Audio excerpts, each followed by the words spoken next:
and Bosun the Florist. Thank you for supporting Iowa Catholic Radio.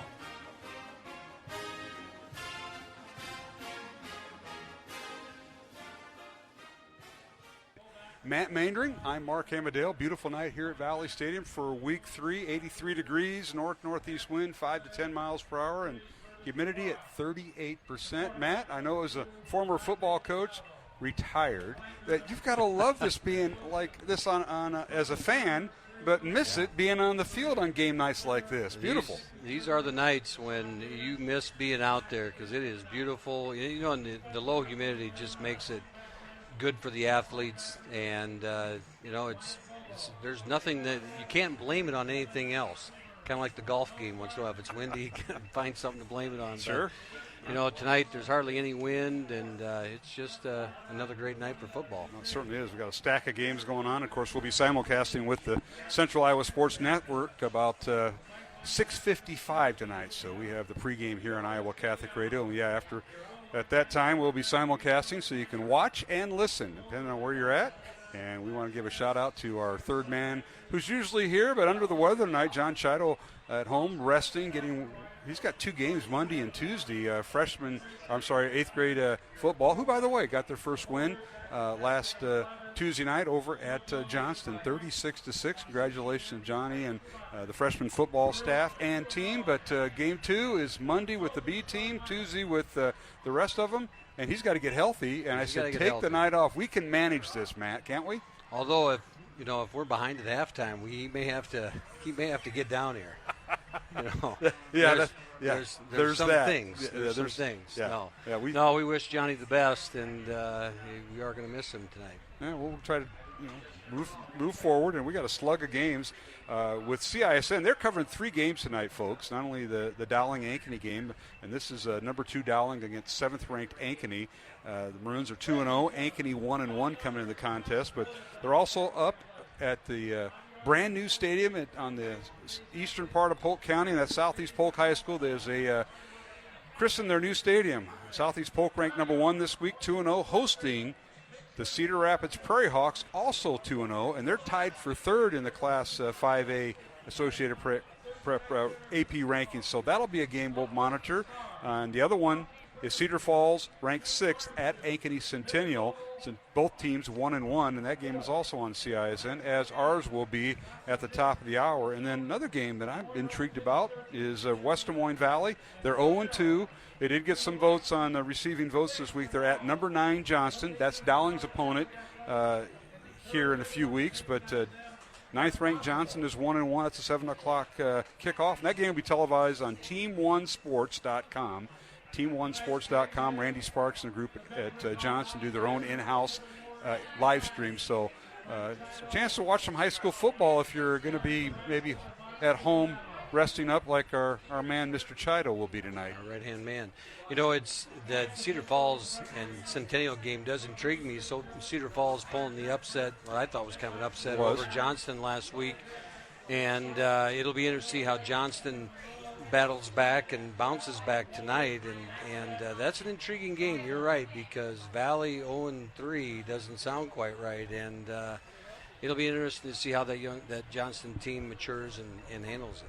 I want to thank everybody involved with our broadcast here at Valley Stadium on a beautiful night. We want to thank the folks behind the scenes at Iowa Catholic Radio, and we appreciate, we're handing out, look at that. That is an official's card. Look at there laminated. That's our crew tonight. We'll get to that in a moment, but I like that.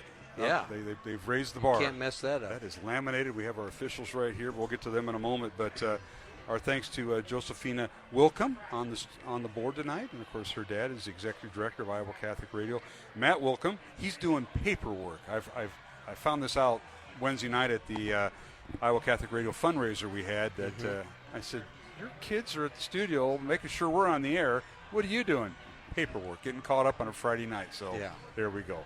So we want to thank her, and of course all the staff here at CISN who will be joining us here shortly. Sean Ingracia, Rachel Hawley, and of course AJ Laporte will be on the cameras, and then Jennifer Phelps running the scoreboard. So our thanks to them, and of course our supporters of Iowa Catholic Radio: Ashford Vision Clinic, Construction Professionals, Dental Associates, and Mercy One. And Matt, it's Dowling and Ankeny.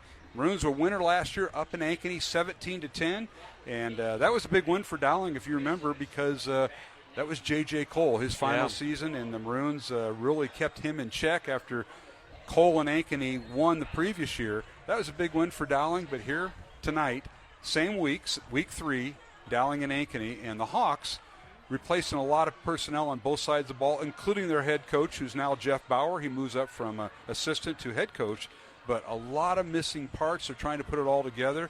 5 starters out beginning of the year that will not play, that are out that would have started this year or played a lot this year. They have 1 starter on offense. That's their right guard, number 52, Tristan Mullis, and they have a Mike linebacker back, Connor Kaiser. Both are captains, and both are seniors, and that's it. Everybody else, Coach Bauer had to kind of pull together. Well, they did. They won in the last play of the game against Centennial, their arch rival, which was kind of an upset because Centennial was, they said, maybe the better of the Ankeny schools. Yeah. Coach Bauer and the Hawks proved them wrong. They did, and it was an intriguing game because you're right. And I believe Ankeny was down early, and battled back into that ball game, and you win an emotional game like that battle in the town, and you can imagine there would be a letdown. You hate to go face Southeast Polk after that, and Southeast Polk took it to them. It'll be interesting because they did not run the ball very well against Southeast Polk and had to, were reduced to just throwing the football. And it'll be interesting to see if Dowling can do the same thing to them this week. And I know Coach Wilson will probably talk about that, but the pass defense is going to get tested tonight. Yeah, no question. Ankeny winning the battle of Ankeny, defeating Ankeny Centennial 39-38 in overtime in week 1. And then last week, as you mentioned, Matt, Southeast Polk 58-21 over the Hawks. So Ankeny comes in, they're averaging 30 points on offense, but giving up 48 points on defense in just 2 games. And they got another ranked team in their eye, and that's Dowling Catholic. And Dowling, after that emotional win over Valley in a hard-fought game, 14-0, Maroons scoring on their first drive of the game, and then didn't score until a turnover with under 5 minutes left in the ball game. That was their second score. But in between, we had a lot of game in between the 20s. Yeah. Defense dominated last week, Dowling Valley. Dowling's defense looked surprisingly good after a year where they were having a lot of turnover and changeover, and they have played very well against 2 ranked opponents. You got to give Coach Jack a lot of credit on the defensive side of the ball. You're right, Mark. I mean, that defense has been playing lights out. How many times does Valley get shut out? And you said it's been a long time in the series, and for that to happen, that defense is playing well. And I think that, the most surprising part of it is that front 4. And you start 3 sophomores up there, Bobo and the 2 Beaver twins, and then Kiwi Ford, who didn't play that position last year. He was Correct. A linebacker. That front 4 has just been pretty dominant, and it's dominant because they have depth. They bring in that Ringwelski and all this crew behind them, Pins and Ian Middleton and Carter Smith and Ringwelski, and they've come in and done a heck of a job, and you really have an eight-man crew up front. You do, and Carter Smith, the reserve, has a fumble recovery and a sack to start the year out. And I did do some. You did do some homework? I did some homework for you. All I right. got to set the example for the students that are around. But the shutout between Dowling Catholic and Valley, that series. Dowling shut out Valley back on September 4, 2020. That was about 6 months into COVID, 22-0 at Valley Stadium. And before that, Dowling won back in 2000, 21-0 at Valley. So we had about a 20-year gap between shutouts. Valley last shut out Dowling back in 2008, 21-0, and they also did it back in 1982. So it's been a while for Valley, but you don't see that in that series that goes way back as I was researching this. And so that's good work. You didn't have to call up Mr. Power on that one? I used his materials. Oh, okay. I have copies of that. Ted Power did the research on Dowling football and did a great job since 1920. The Maroons have been playing, and Dowling, congratulations to them. They got their 715th win in their program history last Friday night over Valley. Matt, we're going to take a break. We come back. Head coach Tom Wilson caught up with him, talked a little bit about last week's win over Valley, and previewing tonight's game, Dowling and Ankeny, as we return to Valley Stadium after this timeout. Mark Hemmadale, Matt Mainry tonight, Dowling and Ankeny here on the Iowa Catholic Radio Network. Known as the Apostle of the Impossible and one of the Church's most beloved saints, Jude Thaddeus is revered for his unwavering dedication and steadfast faith, inspiring people since ancient times to seek his intercession when faced with seemingly hopeless adversity and need. You can experience St. Jude's transformative presence Tuesday, September 26th at St. Francis of Assisi in West Des Moines, when the arm of St. Jude will be on display for veneration. Details at iowacatholicradio.com. Support for Iowa Catholic Radio is provided by Ashworth Vision Clinic. Complete eye exams, contact lenses, glasses, glaucoma testing, and urgent eye issues. 515-440-4610. ashworthvision.com. Iowa Catholic Radio, connecting listeners to Christ every day with people like you. Hi, this is Deacon Steve Tatz from the Basilica of St. John in Des Moines. Thanks for listening to Iowa Catholic Radio.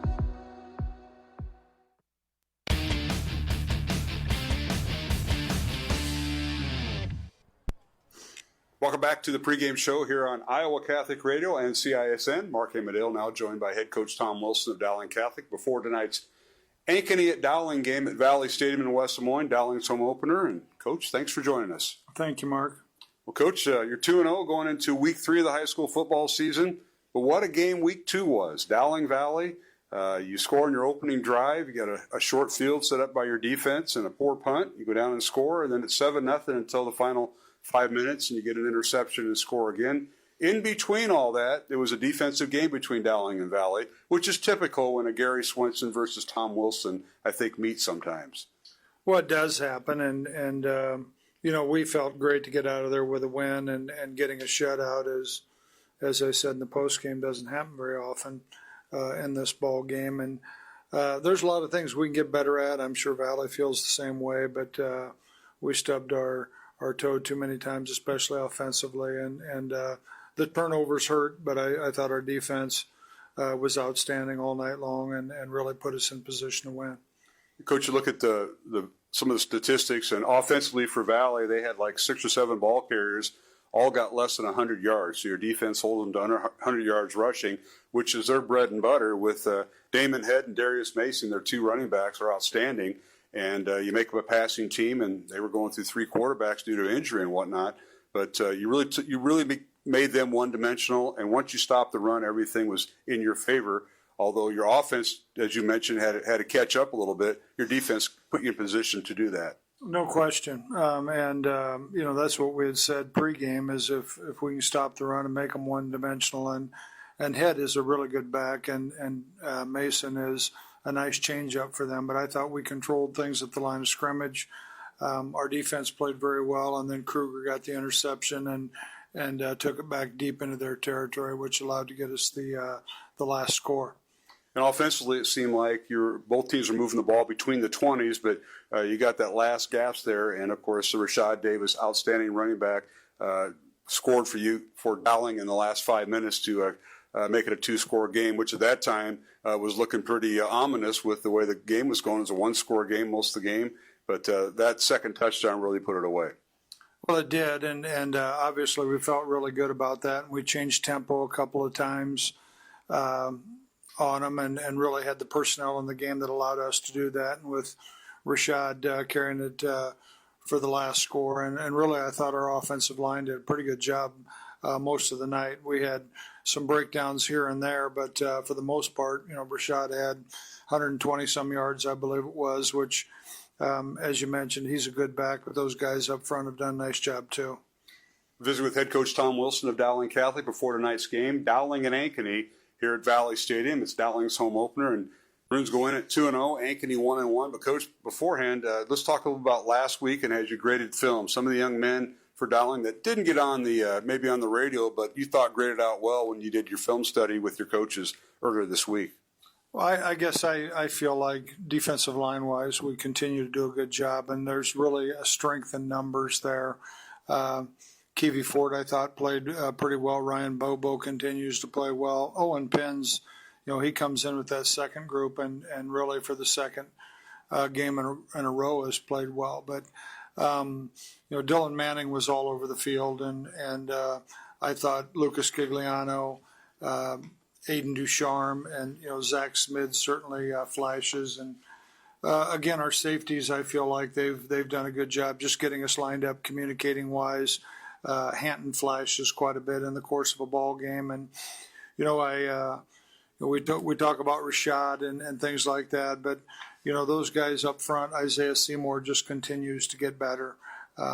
He's started a grand total of 2 football games in his life right now, and he continues to get better. And I like what our young fullbacks are doing. We play 2 throughout the course of the game. Ian Middleton, who sees time on defense and has done a nice job there as well, and then Jackson Miller. So, we feel like our kids are coming along. We've got a long ways to go to play our schedule. We just have to continue to get better every week. And Coach, finally in this segment, the trust you have in your depth, and you mentioned that on the defensive line with you have 2 shifts, a front 4 that starts and a second 4 that comes in later. You also do that in other positions, but trust factor is big, especially when you have those juniors and now seniors who may not have played last year but backed up these guys. Now you have trust in them, and I'm sure they have trust in you. Well, it's been good to us through the years, and we like to play as many guys as we possibly can. I think, number one, it's just great for the kids that put in a lot of time and effort to be a part of the program, and we wish we could do it more. But yet, in the long run, we think it makes us better throughout the course of a long season if you're fortunate enough to play deep into the postseason. So the more kids we can develop, the better off we're going to be overall. Head Coach Tom Wilson visiting with me here on the pregame show. It's Dowling and Ankeny tonight here at Valley Stadium. This is Mark Hemedale. We'll return with more here on CISN and Iowa Catholic Radio. Thursdays at 9 a.m., it's Catholic Women Now with Julie Nelson and Chris Magruder on Iowa Catholic Radio, iowacatholicradio.com, and on demand on the Iowa Catholic Radio app. Connecting listeners with Christ. Support for Iowa Catholic Radio is provided by Ashworth Vision Clinic. Complete eye exams, contact lenses, glasses, glaucoma testing, and urgent eye issues. 515-440-4610, ashworthvision.com. Support for Iowa Catholic Radio is provided by Dental Associates, addressing your smile needs and dreams. 515-225-6742, Des Moines-DentalAssociates.com. Thank you, Dental Associates, for your support of Iowa Catholic Radio. From Mitchellville to Maxwell and everywhere at iowacatholicradio.com or the Iowa Catholic Radio app. Listener-supported Iowa Catholic Radio, connecting listeners to Christ.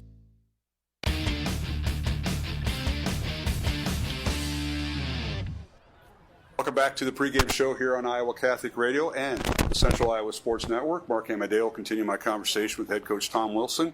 It's Dowling and Ankeny tonight here at Valley Stadium. Dowling's home opener.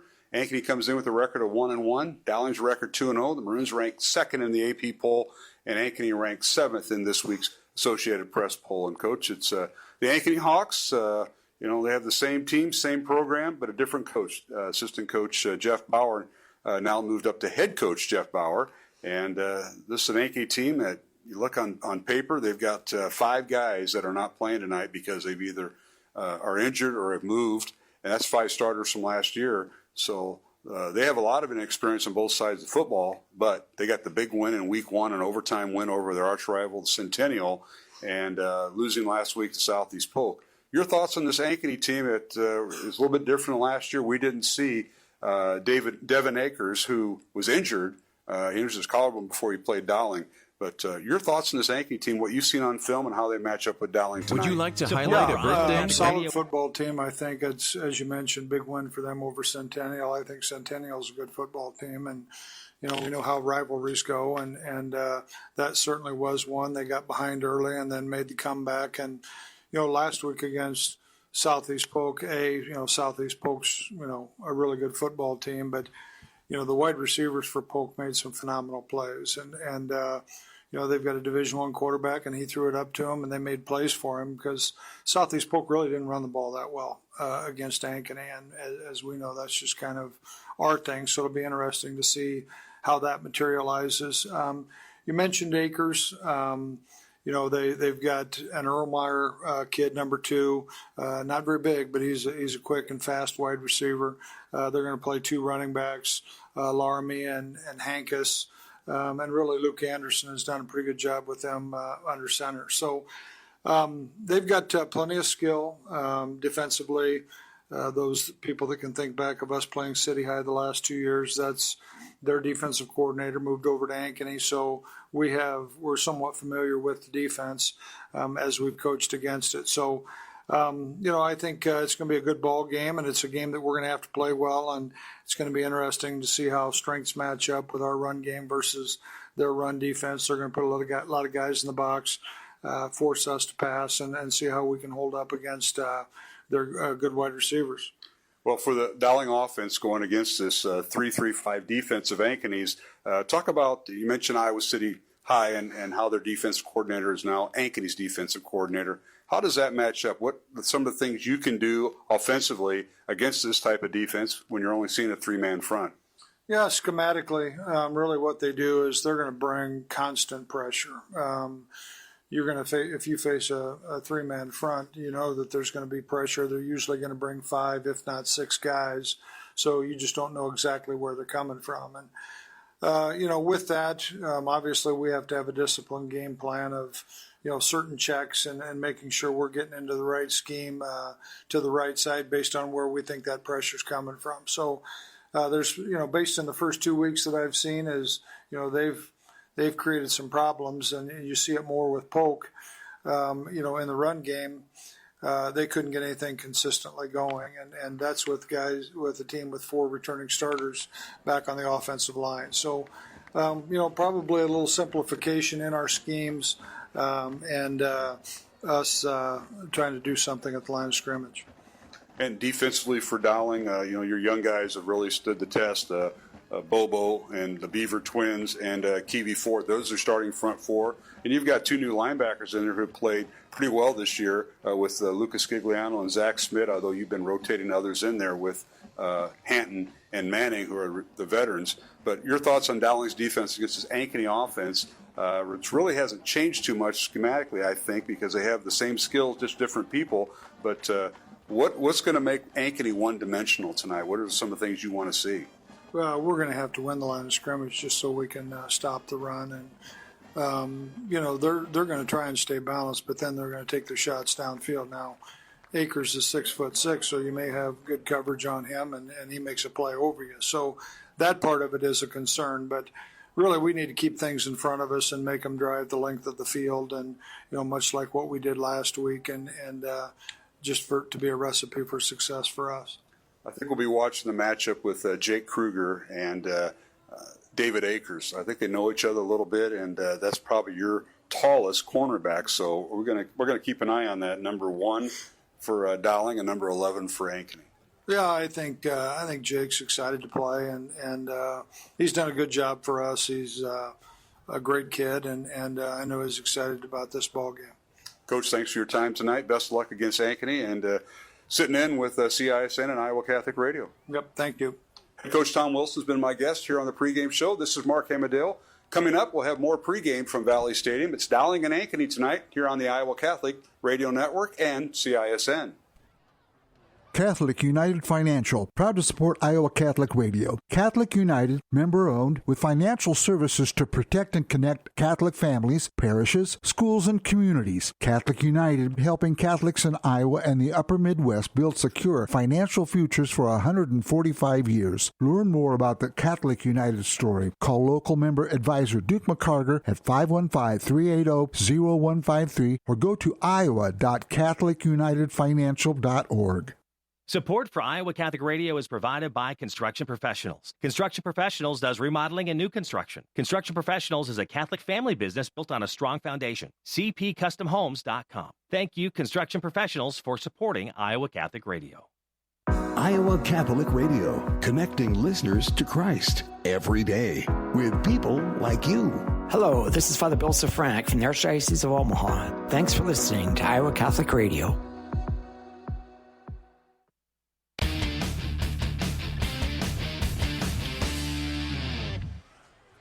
Welcome back to the pregame show here on Iowa Catholic Radio and the Central Iowa Sports Network. As tonight we simulcast the Ankeny Dowling game here at Valley Stadium. Beautiful night, temperature in the mid-80s, low humidity. Mark Amadeo, Matt Maynard, we're down a man. John Chido resting at home and recovering, getting ready to coach football on Monday and Tuesday, Matt. You better rest up, and we'll see if we can handle this without him. It's like running without an extra wheel. We're not going to have that sideline stuff. Yeah, no interviews.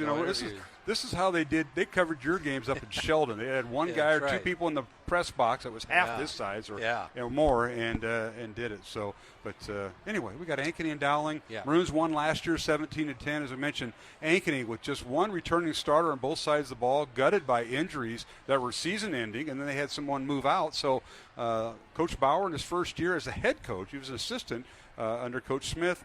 Doing a good job. They won their first game, lost to Southeast Polk last week, and tonight it's Dowling. So they grabbed 3 ranked teams just like Dowling does. Talk about some of the matchups there, especially offensively for Ankeny, because they're going against a pretty good Dowling defense. It'll be interesting to see what they do. You heard Coach Wilson wants them to stay balanced, but is going to try to make them one-dimensional. He is. And, they didn't have much of a run offense against Ankeny or against Southeast Polk either, and so they relied on throwing the ball up to Akers.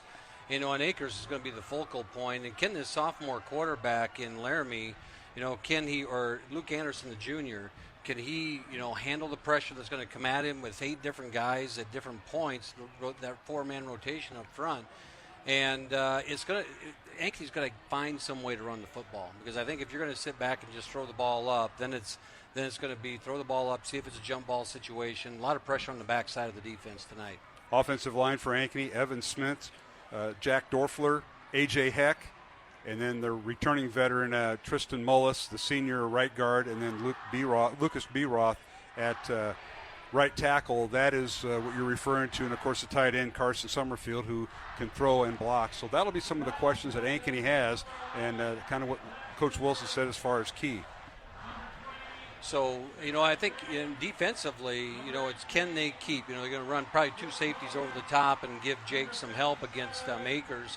And I think that's what you're going to see tonight from the defensive side of the football. And I know a lot of Dylan Manning running at him. I think that's going to be a big thing. And we're joined by the CISN group, and we want to thank them for simulcasting with us here on Iowa Catholic Radio. Mark Amadeo, Matt Maynard tonight here at Valley Stadium. Beautiful night. So we have another audience joining us with our radio audience. So welcome, folks, as we're in the middle of the pregame, just a few minutes away from a kickoff. Captain's on the field right now. So we talked about the Ankeny offense against Dowling's defense. Let's talk about the Dowling offense against Ankeny's defense. And, of course, Ankeny has that 3-3-5 defense, Matt. We've seen it before. And, Rashad Davis has done a great job. He's rushed for 6 touchdowns and a kickoff return for Dowling. But Maroons want to run the ball, but they would like to open up the passing game a little more. It is. And when against that 3-3-5, it's one of those, it's a lot of blitzing. And so you just got to stay in your gaps and make sure that your responsibilities, your keys, where you're going, pick up the blitzer. And it's still an odd man front, and you can dress it how you want, but it's either a 5, it's going to be a 5-2, a 3-3-5-2. It's all going to end up the same. You got the nose covered. You're bringing 2 guys off the edge and then one extra one in the middle somewhere probably. And so that's going to be the tester for this offense. But the one thing about it is that veteran offensive line that Dowling has, and they are going to withstand it. What I'm looking for tonight is Cataldo. He had a great first game, played really well, and just a little bit shaky last week, and to see him bounce back this week, which I fully expect him to do. We're just about set for kickoff. Dowling and Ankeny, 2 top 10 teams battling out in Class 5A district football. We'll have it here on CISN and Iowa Catholic Radio. Hi, this is Dr. Dan Ryan, president of Dowling Catholic High School. Welcome to another season of exciting Dowling High School football. We are proud to be partners with Iowa Catholic Radio, not only broadcasting football, but also being partners in preparing Christ-centered leaders for life. Go Maroons. Hello, my name is Father Reed Flood. Let us pray together for the coaches, players, and trainers for this athletic competition this evening. In the name of the Father, and of the Son, and of the Holy Spirit, amen. Heavenly Father, we thank you for all your gifts. We ask that you bless all those involved in this athletic competition this evening. We ask that you keep them safe and that they show good sportsmanship. We ask this through Christ our Lord. Amen. Saint Sebastian, pray for us. In the name of the Father, and of the Son, and of the Holy Spirit. Amen.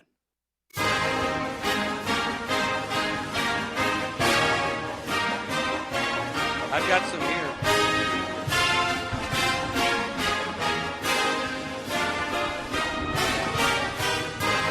Point at me.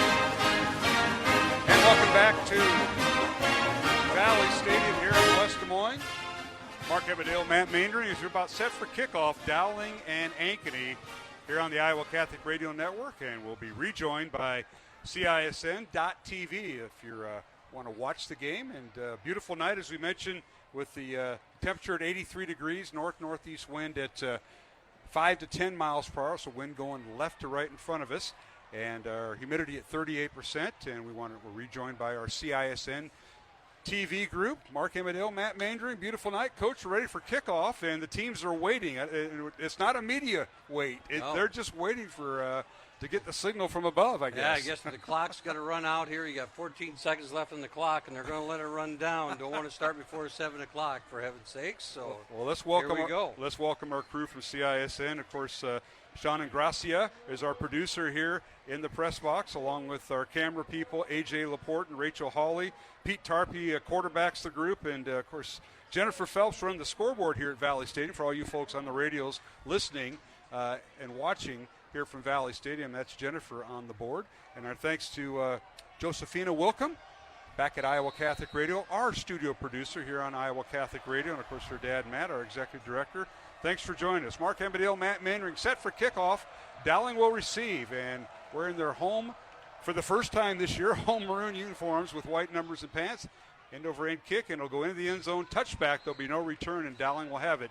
1st and 10 from their own 20-yard line. So, Matt, as we talked about a little bit in our pregame, Dowling offense against this 3-3-5 defense of Ankeny, and it'll be interesting to see how the reads go with quarterback Dante Cataldo. I think what you're going to see is early it's going to be a little bit of a challenge because it takes a little bit of time to figure it out, where they're coming from. But as the game progresses, I feel like this offense is going to get it figured out. And one thing you might see, that one of the things that works against this 3-3-5 is just run straight at it. So you might see him just run straight downhill right away. Well, one back in the backfield, that's Rashad Davis. A quarterback for Dowling is Dante Cataldo. Blitz being showed by Ankeny. Handoff Rashad right over center. He scratches and claws his way up to the 23-yard line for a gain of 3. Good push by the Dowling offensive line. Kyle Rockers at left tackle. Joe Freilach, the left guard. Max Shelton, the center. Nate Agos, the right guard, and Isaiah Seymour at right tackle. Tight end is Will Leifker, and you'll also see Charlie Darnell back there. Receivers for Dowling, Hank Brown, Curtis Horace, and Trey Wilson.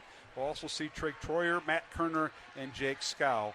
Quarterback is Cataldo with 3 receivers to the right, and Dante hides in the pocket. Now he's going to be sacked back inside the 20 down near the 17-yard line, a loss of 6 as Ankeny, with that defense, brought everybody, and the Maroons didn't have enough blockers to contain them. No, they went empty right there. Dowling went 5 wide, and nobody in the backfield to help Dante, and they brought extra pressure, and they got home. So now it's a third and 12, and see what Dowling plays out of this. Aguirre, Hazy, and Opapi in there for Ankeny, along with Kaiser. Cataldo with 2 receivers to the right, back to throw. Has one back in the backfield. That's Davis. Fires the ball downfield, and it's caught first down at the 30 and then some. Down near sideline and tackled inside the 50-yard line for the Maroons. That is Curtis Horace with the grab. And Cataldo went through his progression, Matt, and found Horace on a slant pattern. You know, it was a great pickup on the line. There was somebody on the right side of that line right there. It looked like it was Rockers and Seymour picked up the blitz, allowed Cataldo to roll out to the right, Horace over the middle. And that's one of the gamble. You gamble, you bring extra, you get beat. Davis on the handoff. First down Dowling at the 48-yard line. Somebody lost their helmet, and Davis goes down, Rashad, at about the 30 or 45-yard line for a gain of 3. But they're going to give him forward progress up a ways. And they did. They sure did.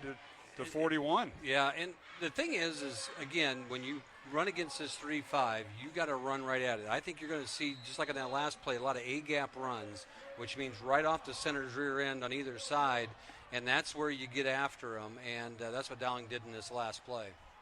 A reception by Horace was for 35 yards and a Dowling first down. Now it's second down at the 41 of Ankeny. Handoff for Rashad Davis. Stays inside the tackle. Still on his feet at the 35. And finally drugged down near or past the first down to the 32. Maybe the 32-yard line for a gain of 9, we'll call it. 9, a nice run there by Rashad as his feet just get he can get sideways so quick, and he's patient.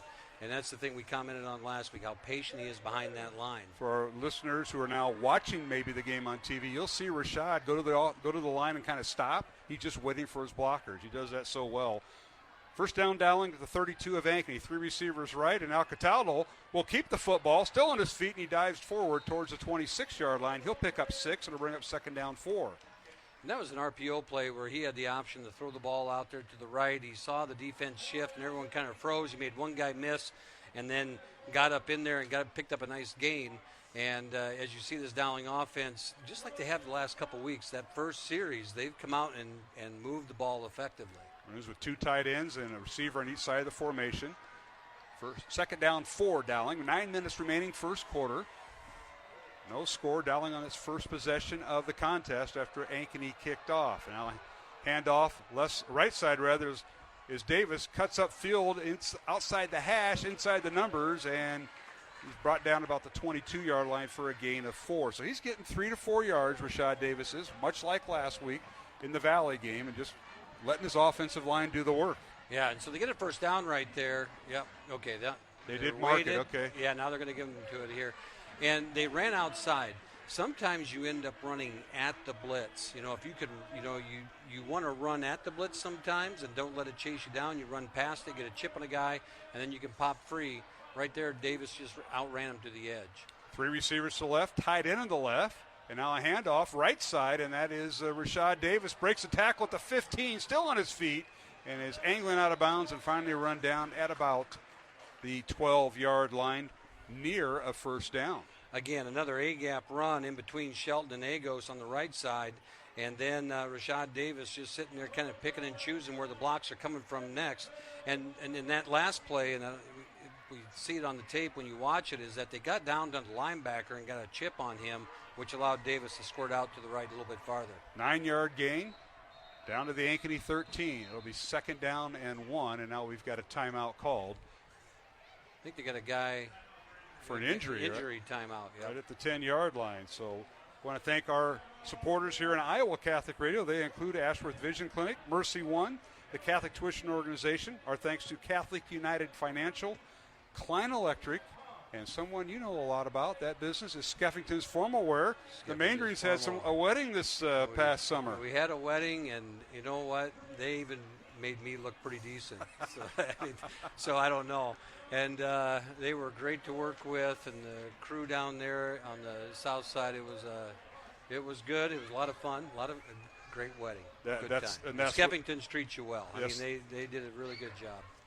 And a reminder, the Iowa Catholic Radio Fall Fundraiser is September 21st to the 29th, later on this month. And your gift is tax deductible. Of course, Iowa Catholic Radio is a nonprofit, so appreciate any support you may give. 515, or actually iowacatholicradio.com. You can give online. All right, back to action after the injured Ankeny player. Second down 1, Dowling on the 13 of Ankeny. Dante Cataldo at quarterback. He has Rashad Davis in the backfield, 2 receivers to the left, and the tight end on the right. Long count by Cataldo, and the give is to Rashad Davis. He runs outside the numbers, gets inside the 10, and he's brought down there after another Dowling Catholic first down. So Maroons didn't need much. They got it. And it's first and goal Maroons right at the 10 here, Matt.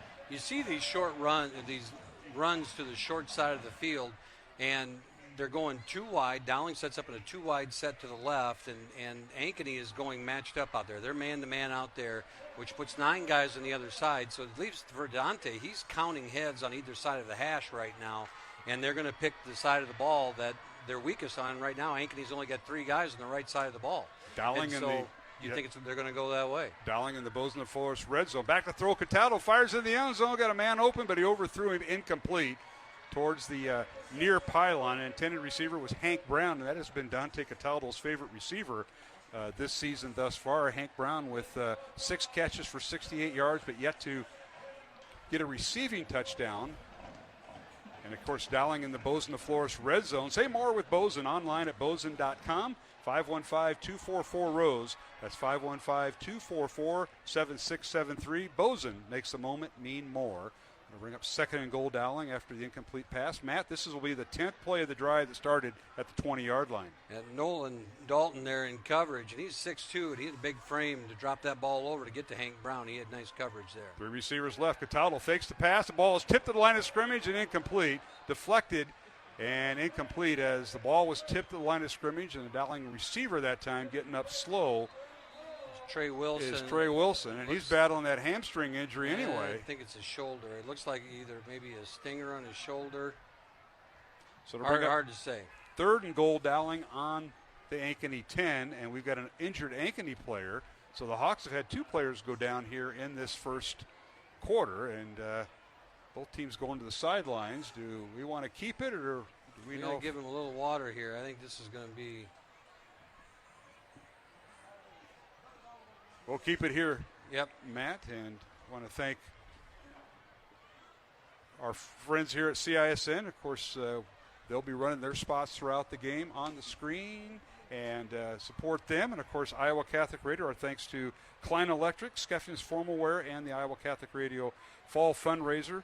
And don't forget, you sign up for that Dowling Club. We've had a lot of response from that. We had response from the Dowling Club and something about uniform protocol, but we got more response from the Dowling Club, I think. We're running back and forth. Mark, it was a quiet week about that. And I don't know. You just keep digging. I'm just comparing a couple things. Okay. Dowling Club membership. Dowling Club. Focus on Ryan Vogt. Find him and get some Dowling Club. Buy some. Your membership to the Dowling Club provides admission to all home athletic events for the entire school year at Dowling. That's very nice. Join the Dowling Club today by visiting dowlingcatholic.org/athletics, and you can log on and sign up right now. We want to thank Ryan Vogt. He was our first halftime guest for the first game of the year out of the advancement office, and thanks to all he does for that. And they're tending to the Ankeny player injured right about the 15-yard line, and we'll try to get a number on him. Yeah, he's been covered up. I couldn't tell either which one it is. Trey Wilson looks like he's going to be all right. He's walking it off on the sideline. I think it just ended up being a stinger in the shoulder, as that ball in that last play did get tipped and into close to him. Well, I think it got tipped and it got slapped to the ground because it was thrown behind Trey Wilson. Sam Z is who we believe is the injured Ankeny Hawk. Z, a 6-foot senior linebacker, and he's listed as a Sam linebacker wearing number 44. That's what who we think it is, and their training staff for Ankeny out there attending to him. And, of course, had a conversation earlier in the week with head coach Jeff Bauer. He's talked about his coaching staff. Brady Waltz is the offensive coordinator, and Todd McGackey, who used to be with Mitch Moore's staff at Des Moines Roosevelt, went with him to Iowa City High. He is back, and now the defensive coordinator at Ankeny. And his son, Brody McGackey, is the defensive back coach. But Brady Walsh, the offensive coordinator for Coach Bauer. Bren Firkin, the quarterback coach at Ankeny. And Firkin, remember him playing for Grandview and Waukee. And looks like Ben Zieg must have got his helmet slipped or something and got sometimes you'll get that when you get hit in the helmet. It might slip a little bit when it gets sweaty and whatnot, and if he got a cut or something like that, that's just kind of what it looks like. They got his head bandaged up, and the young man looks like he's going to be okay, just walking him off. They're taking right to the locker room, which was in the north end zone, and now we're ready to play. So it'll be 3rd and goal Dowling. Ball in the Ankeny 10. This will be the 11th play in the Dowling drive. Started back at the 20-yard line. Maroons with 3 receivers left. Back to throws Cataldo. Sets up, fires in the end zone, puts it up, and it is out of bounds, incomplete, as the intended receiver went up for it, but couldn't grab it, and that was Hank Brown again. It'll bring up 4th and goal for the Maroons, and Ankeny holds, and Dowling attempting the field goal as they send on the field goal unit. Get Hank getting up a little bit slow there, and get him to walk it off a little bit as he ended up giving all he had to try and bring that ball in. I think he may have landed wrong, but nonetheless, Dowling will attempt the field goal. This will be Andrew Schumacher. He'll place the ball down at the 17, so it'll be a 27-yard field goal attempt from the right hash to the north end zone here. Dowling going right to left. Jepson on the hold. Ball's down, kick up, and it is good. So Dowling strikes first. They lead 3-0 on a 10-play, 80-yard drive, and they settle for a field goal. We'll take a 1-minute break and return to Valley Stadium. Dowling Catholic 3, Ankeny 0 here on Iowa Catholic Radio and CISN. Listener-supported Iowa Catholic Radio, 1150 AM KWKY Des Moines, 94.5 FM K233BT Des Moines, 88.5 FM KIHS Adel. Online anytime at iowacatholicradio.com.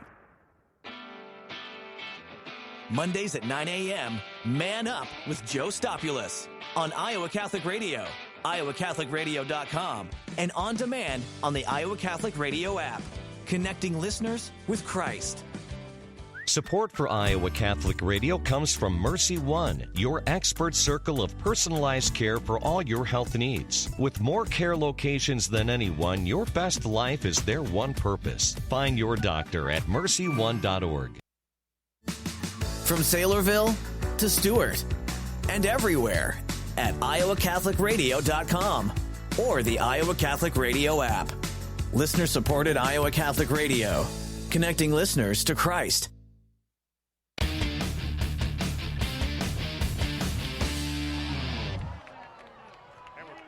Back here at Valley Stadium, and a beautiful kickoff by Schumacher. It dies right at the 1-yard line, and the Hawks let it go. Caden Hankis didn't return it, picked it up, and got out of bounds at about the 10-yard line. So excellent job by the Dowling special teams there, Matt. It was, and I thought of that in the first kickoff. You saw it bounce between the two Dowling receivers and then skip into the end zone without anybody covering it. Fortunately for Ankeny, the kid was head up enough that he picks up the ball, because that ball did just dive like a knuckleball, like you'd want a punt to do, right there inside the one. So Dowling goes 12 plays, 80 yards, capped off by a 27-yard field goal by Schumacher. 6:25 remaining here in the first quarter. The Hawks now with a first down from their own 11-yard line. They give it right up the gut to their tailback, Daniel Laramie, 5'8", 170-pound sophomore, and he picks up pretty good yardage. It's across the 15 up near the, we'll call it the 18-yard line for a gain of 7. Back to throw is quarterback Anderson. Little swing pass to the right. It is caught and hit and dropped at the 20-yard line for a gain of 2 is the Hawk receiver that time, and that being number...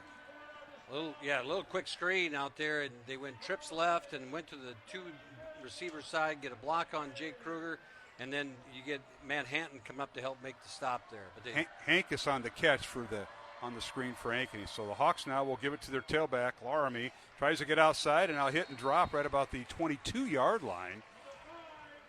Just enough for a first down, it looks like, as they did string it out, and he was able to squeeze just enough of it to get the first down. Jake Kruger on the stop as Laramie ran to the edge, and just enough for a first down. Yeah, Laramie with a 2-yard run.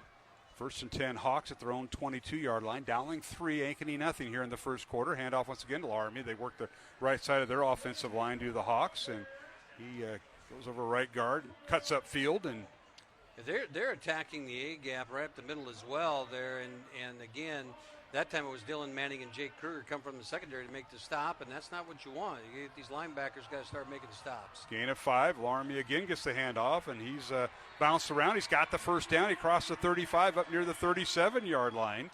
They found something up the middle. And right they're going there. no huddle here. Yeah. So Laramie with a 10-yard run, first down Hawks. Ankeny started at their own 11. Now handoff Laramie again, a little play action. This time gets across the 40 up to the 41, gain of 4. So he's picking up good chunks. And this is Daniel Laramie, 5'8", 170-pound sophomore. He and Hankis, number 5, are the two tailbacks. But Hankis caught a little swing pass on the second play. Yeah, they're going to continue to go no huddle. This time Laramie runs out to the edge and is part of the Twins set out here on the right side of the field, near side if you're watching on the TV. Ankeny going left to right, north to south here, wearing their road white uniforms, gold pants, and now the quarterback will keep it, Luke Anderson, and he's run down as he crosses the 45 and just gets across the 45 for a gain of 4. Gain of 4, Manhattan out there to take him down, as he did a really good job, Luke Anderson did, hiding behind that line and squeezing out to the short side of the field right there and picking up a decent gain on second down. 3rd and 2, Ankeny. Ball on the 46-yard line of the Hawks. Ankeny with 2 receivers right, 2 to the left. Here's the snap. Anderson back to throw, fires near side, pass incomplete as he was looking for Evan Erlmeyer, the 5'8", 140-pound junior wearing number 2. And it's incomplete. It'll be 4th and 2 Ankeny, and decision time for head coach Jeff Bauer in his first year at Ankeny. Early in the ball game, you think he's going to punt here as they you keep Dowling back. You held Dowling to a field goal, so you want to make sure you don't give him the ball at midfield. Dowling brought an extra guy right there and got some pressure on Anderson, and Anderson threw before the receivers were ready in that curl pattern. Harrington will punt. He averages just over 40 yards a kick on 5 kicks this year, high end over end kick, and Wilson will let it go, and it'll roll towards the end zone, towards the end line, and it's going to be down at the 1-yard line, I believe, and that's where Dowling will take over, 1st and 10. Beautiful punt of 54 yards, no return, and it'll be Dowling ball, 1st and 10 from their own 1. Boy, that ball just died right there on the 1. You can see, Trey Wilson kind of fakes the fair catch, and that ball just died. It hit and rolled. And in high school, where you first touch it, that's where it's down. You see him slide into the end line. That doesn't make any difference at this level. So ball's at the 1 here. Dowling's got to go 99. 53-yard punt officially for Ankeny. Dowling with the first down at their own 1. Dowling leads it 3-0 with 3:33 remaining. First quarter here at Valley Stadium. Dowling going right to left into a slight wind of 5 to 10 miles an hour out of the north-northeast. Now Cataldo had no one to hand off to. Looked like a busted play, and he got up to the 2-yard line for a gain of 1. So Dante did like the read option to the right, and no one was there. I think him and Rashad got messed up there, and Dante opened up one way, and Rashad was going the other direction, and so then Dante didn't have anybody. You see it on the replay if you're watching online, and then he didn't have anybody to do it. And fortunately, he's quick enough. He still gets in there and gets a yard. One thing you notice on that formation there, they were singled on I think it was Horace on the top side of that. Last time they did that, Horace came up with a 35-yard reception on the Maroons' first possession. Now back to throw as Cataldo fires out. He's throwing it for Horace, and it's caught at the 30. Outside down the sideline. And that's Hank Brown who's back in at the 20, 10, 5. Touchdown. Is there laundry on the field? I'm going to say, Mark, that might be a school record. It could be. Well, that's 98 yards. Or are they going to say he stepped out of bounds? That's what I thought. Hank Brown, who's back in. Remember, he was shaken up in the end zone after the last series. Yeah. And they're going to spot him down at the 40. All right, so a 38-yard reception. Well, that was 60-yard difference there. I was going to say. School record. No doubt that would have been a school record. You go 98 yards and 38 yards. One toe out of bounds. And so, but again, they were singled up. They took the shot. They saw it on the first play. And so. You were saying Coach it was Wilson. Horace that was. Well, he was. And then Horace came off the field. Here's a handoff for Rashad Davis. Left side now cuts across the field. And puts his head down near first down. He'll be spotted down at the 48. Gain of 8. It'll be 2nd down 2. Rashad Davis up against the Dowling offensive line. Kyle Rockers, Joe Freylack, the left tackle and left guard. Center is Max Shelton. Nate Agos, the right guard, and Isaiah Seymour, the right tackle. Tight end Will Leifker and Charlie Darnell are the tight ends. Pistol formation now for the Maroons. Dowling's going to give a little bit of Ankeny's medicine back to him with a quick snap. Back to throw as Cataldo fires it out, and that pass is caught. Curtis Horace, he may go inside the 5. Touchdown Dowling. Horace from 52 yards, and that time they faked it to Dante Cataldo, faked it to Rashad Davis, and Horace was open, and he was 2 yards behind the defensive back for Ankeny. Touchdown Dowling. The Maroons lead it 9-0. Great read by Cataldo as you watch the replay. Fakes it. His eyes are downfield. He sees it open up, and Horace just goes down there. Horace goes down there and just wide open. Dante last week missed a couple of those. That one he put on the money, and that was a direct shot, great pass, 6 points. Schumacher in for the extra point. The hold by Jepson, and the snap by Wyatt Jones, and the extra point is good. It's 10-0 Dowling, and we'll take a 1-minute break with 2:04 to go. First quarter, Dowling 10. Ankeny nothing here on Iowa Catholic Radio and CISN. Did you know you have a choice in your child's education? Smaller class sizes, dedicated teachers, a sense of community, and a caring learning environment. Whether it's in the classroom or at home, Diocese of Des Moines Catholic Schools deliver the best value in education, and we offer tuition assistance to help you afford it. Learn more about how the Catholic schools in the Des Moines Diocese might be the right choice for your child. Visit dmdiocese.org/schools. Support for Iowa Catholic Radio is provided by Dental Associates, addressing your smile needs and dreams. 515-225-6742. Des Moines-DentalAssociates.com. Thank you, Dental Associates, for your support of Iowa Catholic Radio. Iowa Catholic Radio, connecting listeners to Christ every day with people like you. Hi, this is Frank Kaler from St. Francis of Assisi in West Des Moines. Thanks for listening to Iowa Catholic Radio.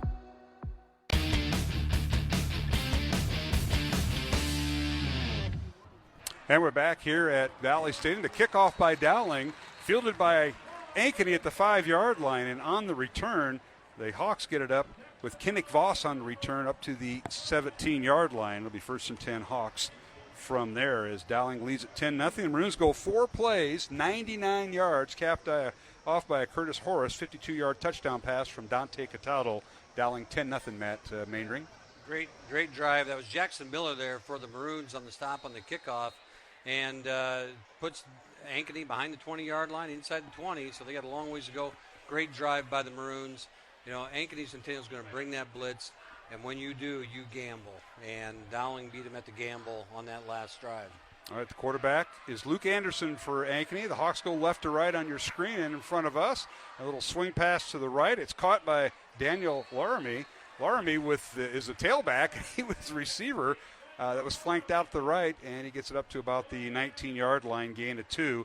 Early score, Southeast Polk, number 1 ranked Southeast Polk, leading Cedar Rapids Prairie 7-0. Prairie comes in tied for 3rd in the Associated Press poll. Both teams undefeated, and Rams up early in the first quarter, 7-0. We'll keep you updated on those scores. Of course, that's another CISN game tonight, along with Cedar Falls at Ankeny Centennial. And, of course, here, Dowling leading Ankeny 10-0, all on CISN. But this one only on Iowa Catholic Radio. That time it was Carter Smith on the stop as they got that A-gap run stopped right there. Carter Smith just swallowed it up and got Laramie at the line of scrimmage. So it creates a 3rd and long situation here. Well, Dowling really adjusted there, Matt. They get the ball to the 21-yard line, gain it 2.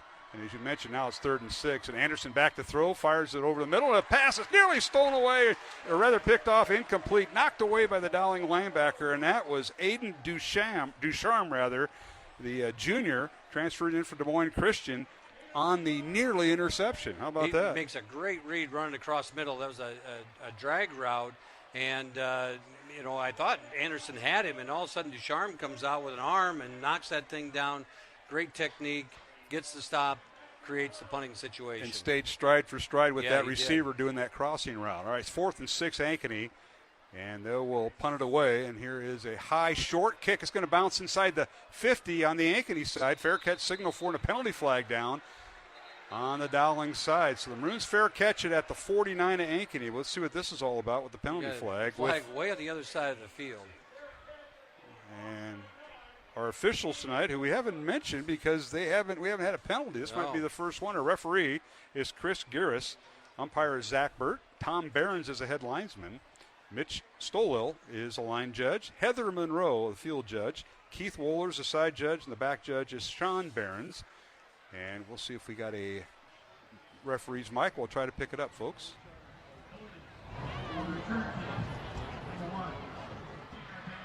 A 10-yard holding penalty assessed against Dowling, so that'll back the Maroons up 10 yards. That'll be from the spot of the foul, not where the ball is at, which was the Ankeny 49. Yeah. And they're going to spot it at the Dowling 41. So Maroons will have a first down there with 48 seconds to play here in the first quarter. Matt? Now you want to see the rhythm. They went a little bit more tempo on that last drive, and I imagine you're going to see that again here as that offense and Dante Cataldo started to lead them down the field. All right, Middleton goes in motion, and then he stops over the right tackle area. Now the fake by Cataldo to Rashad Davis, and he's wrapped up and spun around at about the 44-yard line. They'll give him 3 yards. It'll bring up 2nd down and 7. The carry by Cataldo. That was Angelo Warno, the will linebacker there for the Hawks as he comes through, the 5'8", 160-pound senior, and got Cataldo. Cataldo was kind of dancing back there looking for a space to run. Found it, but Warno filled it up. Dowling comes in averaging 26 points on offense, giving up 10.5 points on defense. The Ankeny Hawks 1-1 on the year. They average 30 points on offense, give up 48 points on defense. Dowling is not going to snap the ball as we're going to come to the end of the first quarter as we simulcast tonight with Central Iowa Sports Network and Iowa Catholic Radio. Mark Amadale, Matt Maindring, John Cheidel. Get well. We'll see you next week. Into the first quarter, it's Dowling 10, Ankeny nothing here on Iowa Catholic Radio and CISN. Tuesday, September 19th at the Tea Room in downtown Des Moines, the Basilica Knights of Columbus invite all men to attend CORE, an evening of fellowship that aims to form and strengthen Catholic men in faith and virtue as missionary disciples. National speaker Jessica Navin, the spiritual formation manager for Focus, will provide a look at the interior life of lay Catholics, including principles of spiritual warfare for husbands and fathers. Doors open at 7:30 p.m. Learn more at iowacatholicradio.com. A message brought to you by the Basilica Knights of Columbus and the Iowa Catholic Radio Network. Support for Iowa Catholic Radio comes from Mercy One, your expert circle of personalized care for all your health needs. With more care locations than anyone, your best life is their one purpose. Find your doctor at mercyone.org. Join the Iowa Catholic Radio family for the celebration of Holy Mass at our Chapel of St. Gabriel the Archangel on the first Friday of every month at 11:30 a.m. The chapel is located at our network studios, 1355 50th Street, Suite 500 in West Des Moines.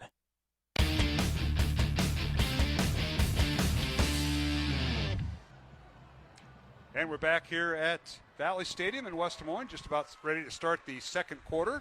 Mark Amadale alongside Matt Maindring tonight. Of course, at halftime, we will have statistics from the Dowling coaching staff, Jared Seifert and company. They've been providing our halftime statistics for quite a few years. We appreciate Jared. He's part of the Dowling coaching staff and one of your math teachers, Matt. He's a great one, and assistant baseball coach, man of many hats, and he's a vital part of our faculty as well. So we look forward to that. And of course, just waiting for the second quarter to start, and it has. Handoff goes to Rashad Davis. First down, Dowling from their own 44-yard line. Check that, was 2nd and 7 Dowling from the 44, and Davis gets up to the 49, so he'll gain 5, and it'll bring up 3rd and 2 for the Maroons on the very first play of the second quarter. Dowling going left to right. Dowling in their home maroon uniforms for the first time this year. White pants, white numbers, and white helmets with the maroon D for the decal. And, of course, the Ankeny Hawks, they're visiting white uniforms with gold pants and maroon numbers, and the Ankeny Hawk maroons decal on their helmets. There's Tristan Hill on the stop for the Hawks there as Dowling gets set to snap the ball. From their own 49, the give is to Rashad Davis. Has a hole, spins out of a tackle, and brought down for the first down at the Ankeny 46-yard line for a gain of 5 that time by Rashad. Nice move. He went over right guard and initially was one-on-one with the linebacker, tried to spin out of it, but the linebacker held on that time for the Hawks. Yeah, Angelo Warno, again, he was blitzing off the left edge, and, we were talking about earlier, sometimes you run right at that blitz, and he did run right at Warno. He was able to get the first down, but Warno was able to hang on and get the stop with some help. So now a timeout called by Dowling. So we will take 1-2 with 10:48 to go. Second quarter, 10-0. Dowling over Ankeny here from Valley Stadium on Iowa Catholic Radio and CISN. Catholic United Financial, proud to support Iowa Catholic Radio. Catholic United, member-owned, with financial services to protect and connect Catholic families, parishes, schools, and communities. Catholic United, helping Catholics in Iowa and the upper Midwest build secure financial futures for 145 years. Learn more about the Catholic United story. Call local member advisor Duke McCarter at 515-380-0153 or go to iowa.catholicunitedfinancial.org. The only 2-minute Support break for Iowa we'll Catholic have Radio be, is provided by when we go to Skeffington's half, and Formalware, let you know in business since that's the only one we're gonna 1951, with locations in Des Moines, West Des Moines, Coralville, and Ankeny. Skeffington's Formalware, fitting you for life celebrations. Online at skeffingtons.com. Support for Iowa Catholic Radio is provided by Construction Professionals. Construction Professionals does remodeling and new construction. Construction Professionals is a Catholic family business built on a strong foundation. CPCustomHomes.com. Thank you, Construction Professionals, for supporting Iowa Catholic Radio.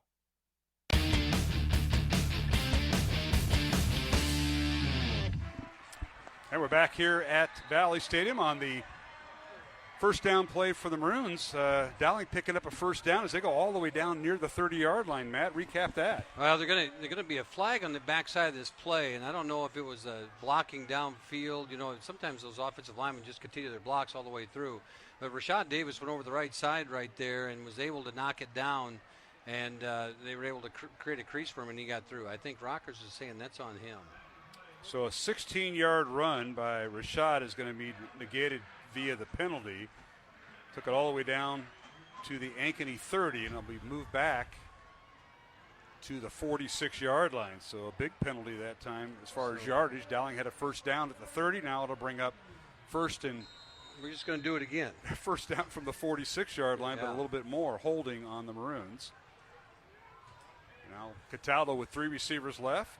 He's got Jake Scow at the bottom of your screen. Number 14 was in motion, then stopped, back to throw, looking left is Cataldo, fires it out. Pass caught by Hank Brown, outside the numbers and out of bounds, inside the 35 down to the 34-yard line, and a pickup of 12 yards and a Dowling first down. And now we're seeing some of that.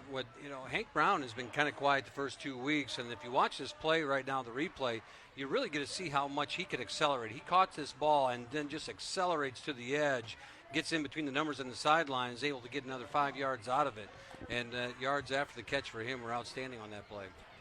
They officially mark it a gain of 11. First down Dowling at the 35 of Ankeny. And now here's Cataldo on a read option. Gives it to Rashad Davis and avoids one tackle and gets out of that down to the 32-yard line for a pickup of 3. It'll bring up second down and 7.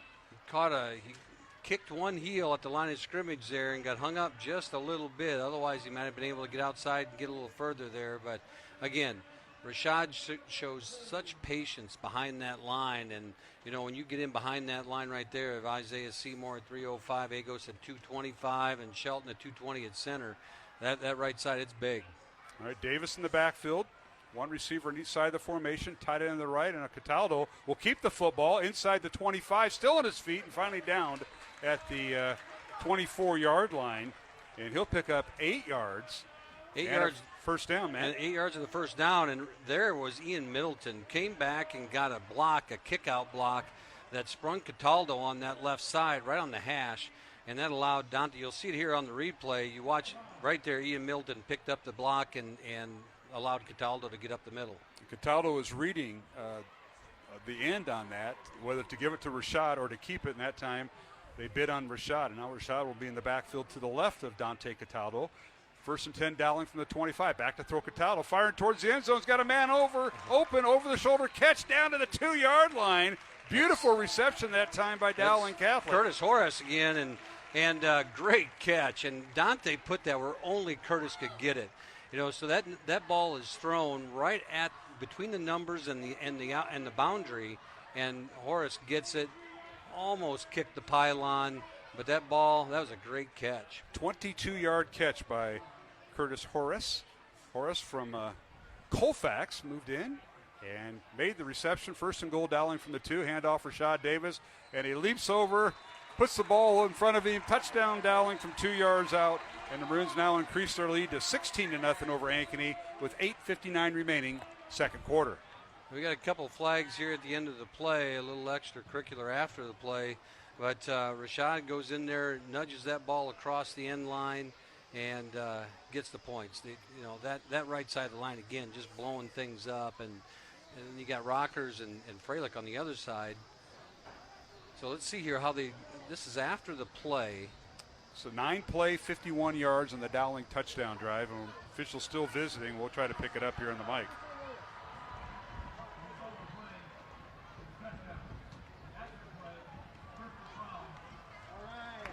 So personal foul on Ankeny, touchdown Dowling, as our official tonight.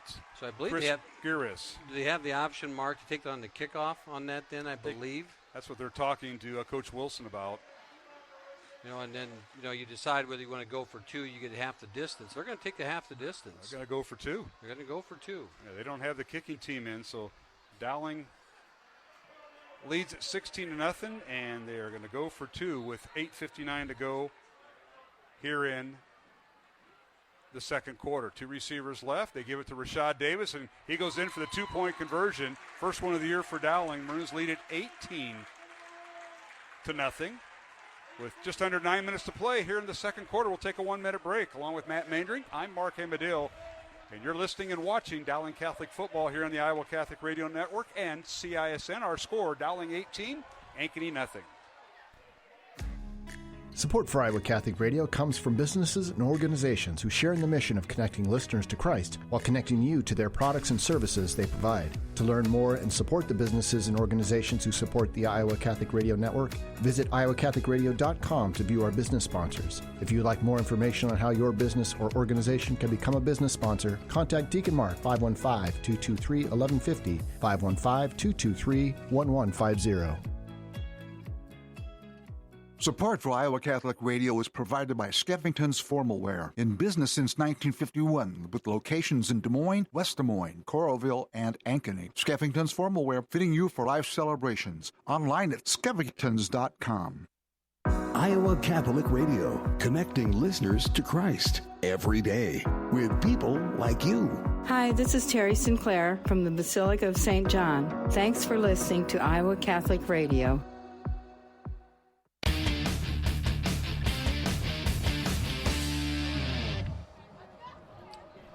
And welcome back to Valley Stadium here in West Des Moines. Beautiful night for week 3 of the high school football season. Here's the kickoff by Dowling Catholic, and Andrew Schumacher boots it to the end zone. There'll be no return. Hawks will have it 1st and 10 from their own 20-yard line. Ankeny trailing by the score of 18-0 with 8:59 remaining here in the second quarter. Dowling going 9 plays, 51 yards, capped off by a Rashad Davis 2-yard run. And Rashad Davis on the 2-point conversion after the penalty by Ankeny. Dowling goes for 2, and they lead it 18-0. And, of course, the big play during that drive was the pass to Horace, who made a nice catch for 22 yards and put the Maroons in the red zone, the Bows in the Flores red zone. And now on first down, Anderson back to throw. The ball tipped away at the last minute, incomplete. And I think that might be the same young man who did it earlier for Dowling. We'll have to see. But he got his big paw in there. I think that was Scigliano this time. I think it was Lucas Scigliano. You are right, and you're going to see the replay here on CISN. That gets flushed out. There's pressure by Manning, and you see Scigliano just get a fingertip on it, before Akers could get a hand on the ball. All right, Anderson, handoff goes to the tailback, and they've kind of gotten away from that play. Daniel Laramie has not had the ball much here in this since early in the first quarter, and he gets a handoff there, gets it up to the 23-yard line, gain of 3. It'll be 3rd and 7 for the Hawks. One of the downsides of going tempo like this is if you keep getting 3 and outs, that just puts more clock, leaves more clock for the Maroons. And has your defense out there much longer. Yeah. That's what the Hawks are finding out. Back to throw at Anderson. Being pressured, he's going to be sacked inside the 15-yard line. The Maroons get to him there, Matt, and we'll watch it on the replay. Isaac Beaver went through the line and hardly got touched, and he got back there, and Anderson had no time to get through. And you can see Beaver fight off one tackle, and then it's just a race to the quarterback, and there is no time there for him to get there. Isaac and his twin brother Mason. Mason wears 92, Isaac 97, and one gets the sack. The other one's going to get another one. And I'm telling you, they can switch jerseys, and you wouldn't know the difference. I'll take your word for it. All right. Great young men. Ankeny forced to punt. Ryan Harrington in from his 5-yard line. Low line drive kick, and it's fielded by Dowling, and that's Trey Wilson trying to. No, I don't think it's Trey. No, it is not. As he skips a tackle, breaks a tackle, but he's going the wrong way back to the 40-yard line, up to the 41, and that's where Dowling will have it. That is not the way to run the punt return, and that is not Trey Wilson. You're right. Trey went out. I think that's Kerner. Shaken up, and is that Kerner or is it? It is Kerner, number 8. Kerner, yeah. So it'll be Dowling football with 7:53 to go here in the second quarter. First down Maroons from their own 41-yard line, but the laundry came out. And penalty flags. And penalty flags, and so it's going to probably be moved back a little bit. You got to assume a holding. Tonight's game on Iowa Catholic Radio brought to you in part by the Catholic Tuition Organization, Mercy One, and Dental Associates. Of course, we're simulcasting tonight with our friends from CISN. And the penalty against Dowling will move him back to the Maroon 41-yard line, or rather 31-yard line. This is the second drive. Dowling's going to start tonight having to move further back than where the ball was. And I don't know, Mark, if you could tell, but how much time came off the clock on that drive by Ankeny? Not very much. And a minute 6 seconds. Yeah, it can start to run backwards in a hurry here, and Dowling's just going to keep the foot on the gas here as they start to move the ball again. All right, Maroons with one back in the backfield. That's Rashad Davis. Cataldo remains at quarterback. He has a receiver on each side of the line of scrimmage. 2 tight ends to the right. Rashad Davis handoff, and he's hit and dropped. Nice job of penetration that time by the Ankeny defense as they got right on Rashad, and he may have gotten a yard the hard way. He did, and that was big number 95, Andrew Hazy, the 6'2", 210-pound junior, flew through the line of scrimmage right there, and they overloaded the right side of the line, the left side of Dowling's line over Rockers and Freilich, and brought more guys in that could block them.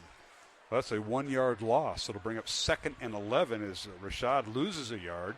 This time the Maroons with 3 receivers to the right, 1 back in the backfield. Hawks showing blitz, and they give it to Rashad Davis, waits for his blockers, gets across the 35 and up to the 36-yard line, so he'll gain 6. It'll bring up 3rd and 5 Dowling. Again, there you see the patience of Rashad Davis. Maybe almost too much patience there because it looked like he had a crease right when he got the ball. I think if you ask the coaching staff, they'd rather have him be a little patient right there and wait, and because there was some openings there, and he just keeps those legs churning. Rockers, Freilich, Shelton, Agos, Seymour, the offensive line for Dowling. Of course, the tight end, Will Leifker. Charlie Darnell is the other tight end. Here's the snap on 3rd and 5. Back to throw Cataldo. Avoids pressure, rolls to his left. Well, now we'll keep it around the 40, and he's right at the first down marker. And depends on where they spot him out. He should be enough for a first down. Let's see where the spot's at. Just a yard short, it looks like they're going to give him stepping out of bounds. And, you know, with an 18-0 lead, ball in your own territory with 1 yard to go, I think they might go for it. You know, 18-0, you got 6:30 on the clock, and a lot of confidence in an offensive line. Well, we're going to find out here. The Maroons with 2 tight ends, maybe 3. Cataldo out of the shotgun with Rashad Davis behind him to his right. 2 receivers to the right. Now check with me for the Dowling offense. They look up and look to the sidelines. One of those guys there is live. The other one is Memorex, Matt, just so you know. And here's Davis. They run the right side, cuts it upfield. He's got the first down. He gets near the 44-yard line, picks up 4, needed 1. First down, Dowling. That is not Davis. That is Zach Schmid. So Zach Schmid has hats off to him. Yeah, got a couple carries here. As I thought it was him in the last carry, too, as that was not. And Zach Schmid, nice run. Leaps over one runner and gets first down. Now, the thing about Zach, now you can put him out and pass. So this is 5 wide, leave him in. Well, there's no receiver, no running back. It's Cataldo out of the shotgun by himself. 5 receivers set, 3 to the left. Back to throw. Cataldo fires it to the left. It is caught. With the football is Hank Brown running backwards. Now comes near side. Penalty flag's down, and so goes Brown. He'll be shy of the first down, and this may be coming back because anytime you do that, somebody's going to be clawing on someone else and a little bit of holding going on. Well, they're giving this a blindside block. They're saying or that. Kerner, yeah, when you change directions like that, and Hank was running all the way across the field, Kerner just gets ear holes a guy without him being able to. It's one of those plays they've kind of added over the last several years for the safety of the players. So it'll move to the back, and we're going to see the replay here on CISN here, Matt. But it'll move Dowling back and they push him back. Go ahead. Yeah, you see Hank Brown come all the way across. You're going to see Kerner come here and get a kid who didn't have a good angle on it, and all 3 officials, that's the first thing they're looking for when you get that change in direction. And so now you have a first and a bunch. 1st and 20, they say on the scoreboard. Dowling back at their own 34-yard line. They have to get to the 46 of Dowling of Ankeny for a first down. Here's Cataldo back to throw, fires it downfield, and he overthrew everybody. Intended receiver that time was well defended as the pass is incomplete. Kerner, I think, was out there, and it'll bring up 2nd and 20. Kind of threw in coverage right there, and they had a miscommunication. I don't know if they expected Kerner to keep running. Kerner stopped that route short, and Dante threw it like he was going to continue down the edge. One name we haven't heard that I think is going to have an impact as the season goes on is Will Leifker at tight end, and see if he can make a play here. Well, notice Dowling has 2 tight end. Well, a tight end and a fullback to the left. One of them is Middleton on the left of the formation. 1 receiver on each side of the formation. Cataldo with 1 back in the backfield, and that is a handoff and running with the football, and that's Zach Smith on the carry as Rashad Davis still on the bench, and he gets a first down all the way down to the 41-yard line of Ankeny. Zach Smith, nice explosive run there for that young man, and a good block again by Ian Middleton. Even though he didn't get his shoulder pad into the kid, he made the Ankeny kid go outside of Ian, and Ian has proved himself as a blocker. He earns his spot on the field. 1st and 10, Dowling at the Hawk 41. Dowling 18. Ankeny nothing here on Iowa Catholic Radio and CISN as we simulcast tonight. 5 minutes remaining here in the first half. Reminder at halftime, we'll talk Catholic Football League. Andy Jepson is our guest. We'll be on camera with him. Handoff goes to Rashad Davis, who's back in there, but they're going to blow this play dead before it got started. Looks like they're going to call a false start movement on the Maroons and move them back 5 yards. So they're making this drive longer than it needs to be, the Maroons. Well, remember, it started with the 10-yard penalty. It was at the 41 and moved back to the 31 of Dowling, and they've kind of been going back and forth across the 50. And I know you football coaches just love that. Statistically, that's got to be a nightmare. It is. They've already rushed for about 60 yards on this drive, and they've only advanced it about 30. Right, it'll be 1st and 15 for the Maroons back at the Hawk 46-yard line. Cataldo at quarterback, 3 receivers left. They give it to the tailback, and that's Rashad Davis, and he is put down at the original line of scrimmage, which is the 40-yard line. So it'll bring up 2nd down and 10. Here's one of those things, if you watch this play on the replay, if they do run this thing, Davis runs to the right side, but I want you to watch the top of the screen and watch Rockers just continue to the end of the play blocking, and that's the thing. If you watch these Maroons offensive line, it's a little bit of Jim Williams carrying through. It's just continue to the backside of the whistle, and that offensive line does it continually. All right, Kerner split out wide to left. In motion for Dowling is Hank Brown, number 6. Cataldo now with a long count. 2nd and 9, Dowling from the Hawk 40. They give it to Rashad Davis. Makes a move, cuts inside, near sideline 30, and stays in bounds, and finally run out of bounds at around the 28-yard line. That's a pickup of 12 and a Dowling first down. Nice job by Rashad. Followed his blockers. Then he cut it towards the sideline. He did, and that time it was Isaiah Seymour with the block coming back. You watch big number 79 in the end here. It's a seal down. He kind of misses the kid. The kid dives outside, and then Ian Middleton up in the middle, and then springs Rashad Davis to the edge, and then just let that young man run. All right, the Maroons will run with 2 tight ends and a receiver on each side of the formation. Cataldo out of the shotgun. And the give is to Rashad Davis. Over center, now cuts it left side, and he bowls his way down inside the 25, maybe the 24 for a gain of 4. You see a couple fresh bodies running on for Ankeny, and this is where that Dowling offensive line starts to wear you down. The defense has been on the field almost this entire second quarter, and they're just starting to wear him down right now, and Dowling is just continuing to run the football in between the hashes. Well, this is the 11th play of the Dowling drive, minus 3 penalties. So Maroons have been out there quite a while. They've had the ball 4 minutes here, so that Ankeny defense has been out there quite a while. It's 2nd and 6, Dowling from the 24 of Ankeny.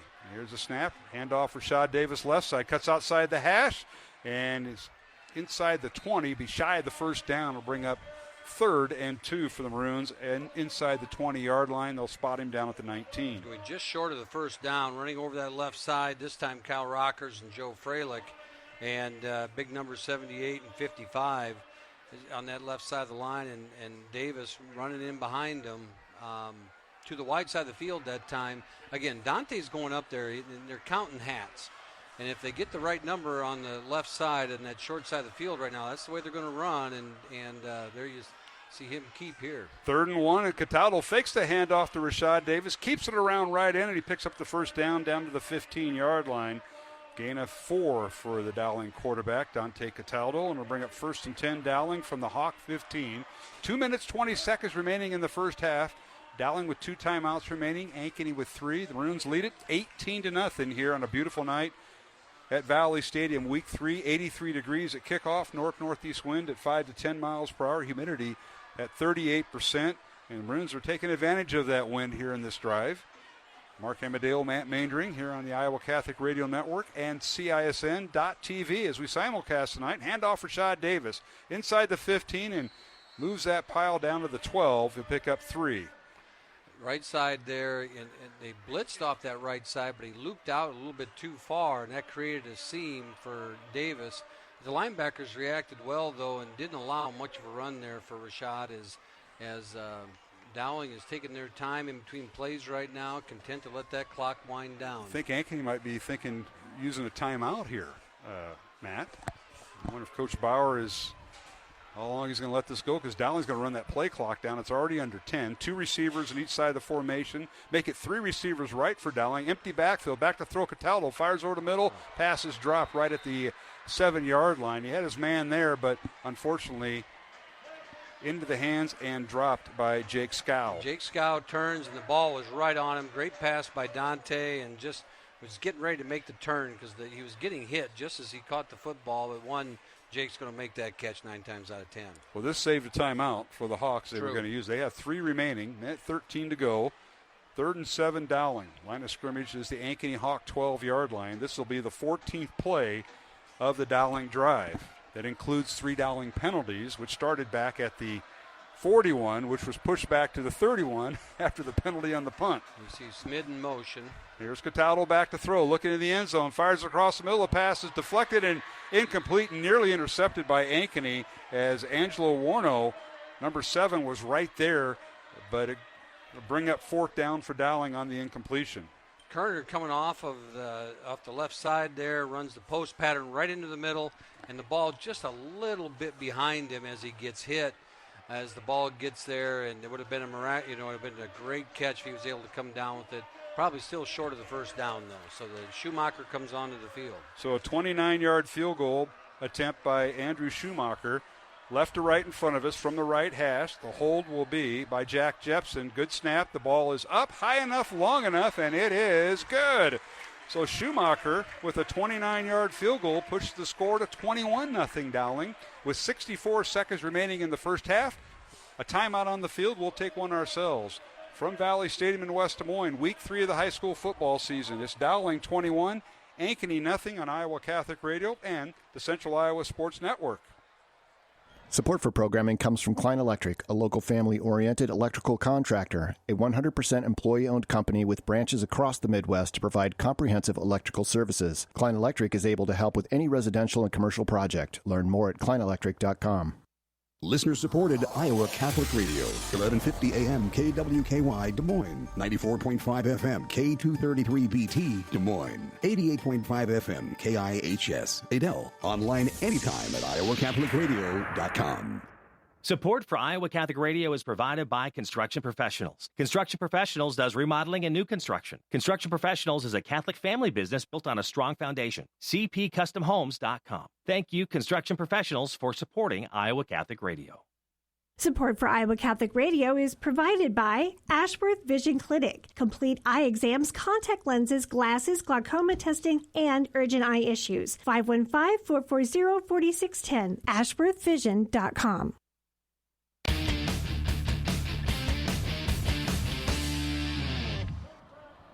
And we're back here at Valley Stadium in West Des Moines on a beautiful night here in West Des Moines as clear skies, temperatures in probably right around 80. Dowling leading 21-0 on a field goal by Andrew Schumacher from 29 yards out. And Matt, that capped off a 16-play, 59-yard drive, which was marred by 3 penalties against the Maroons. Yeah, that was a long drive, time-consuming. Doesn't leave much on the clock here for Ankeny as they try to get some positives in this first half. Now they swing the pass over near side, caught by Zach Hankus with the reception. Caden Hankus, number 5, and he gets the ball across the 30. And when you cut back to the middle, you got to expect to be hit by Dylan Manning, and he was right there. Manning, the leading tackler for Dowling on the season. Here's a little quick pass, caught. First down, Ankeny. He moved the ball up to the 40-yard line, gain of 10. Gain of 10, just short of the first down. And again, Zach Schmidt on the stop there, along with Manning. So second down 1 for the Hawks, I should say, was shy of the first down. Swing pass, caught. Slot receiver Hankus with the reception. Again, Zach Schmidt on the stop, and then Ankeny is going to call a timeout with 24 seconds to go and the first down. We'll take one with him. with 24 seconds remaining in the half. Dowling leading 21-0 over Ankeny here on Iowa Catholic Radio and CISN. Did you know you have a choice in your child's education? Smaller class sizes, dedicated teachers, a sense of community, and a caring learning environment, whether it's in the classroom or at home.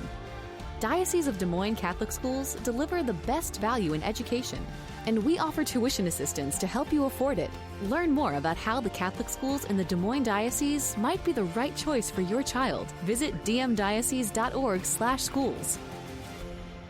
Support for Iowa Catholic Radio is provided by CTO. Your support has helped thousands of students attend our Catholic schools. CTOiowa.org. At CTO, the bottom line, it's for the kids and their future. Encounter Jesus and local Catholics daily. Tune in to Iowa Catholic Radio's broadcast of the Daily Mass from St. Francis of Assisi Parish in West Des Moines, weekday mornings at 10:30, or listen anytime with the Iowa Catholic Radio mobile app.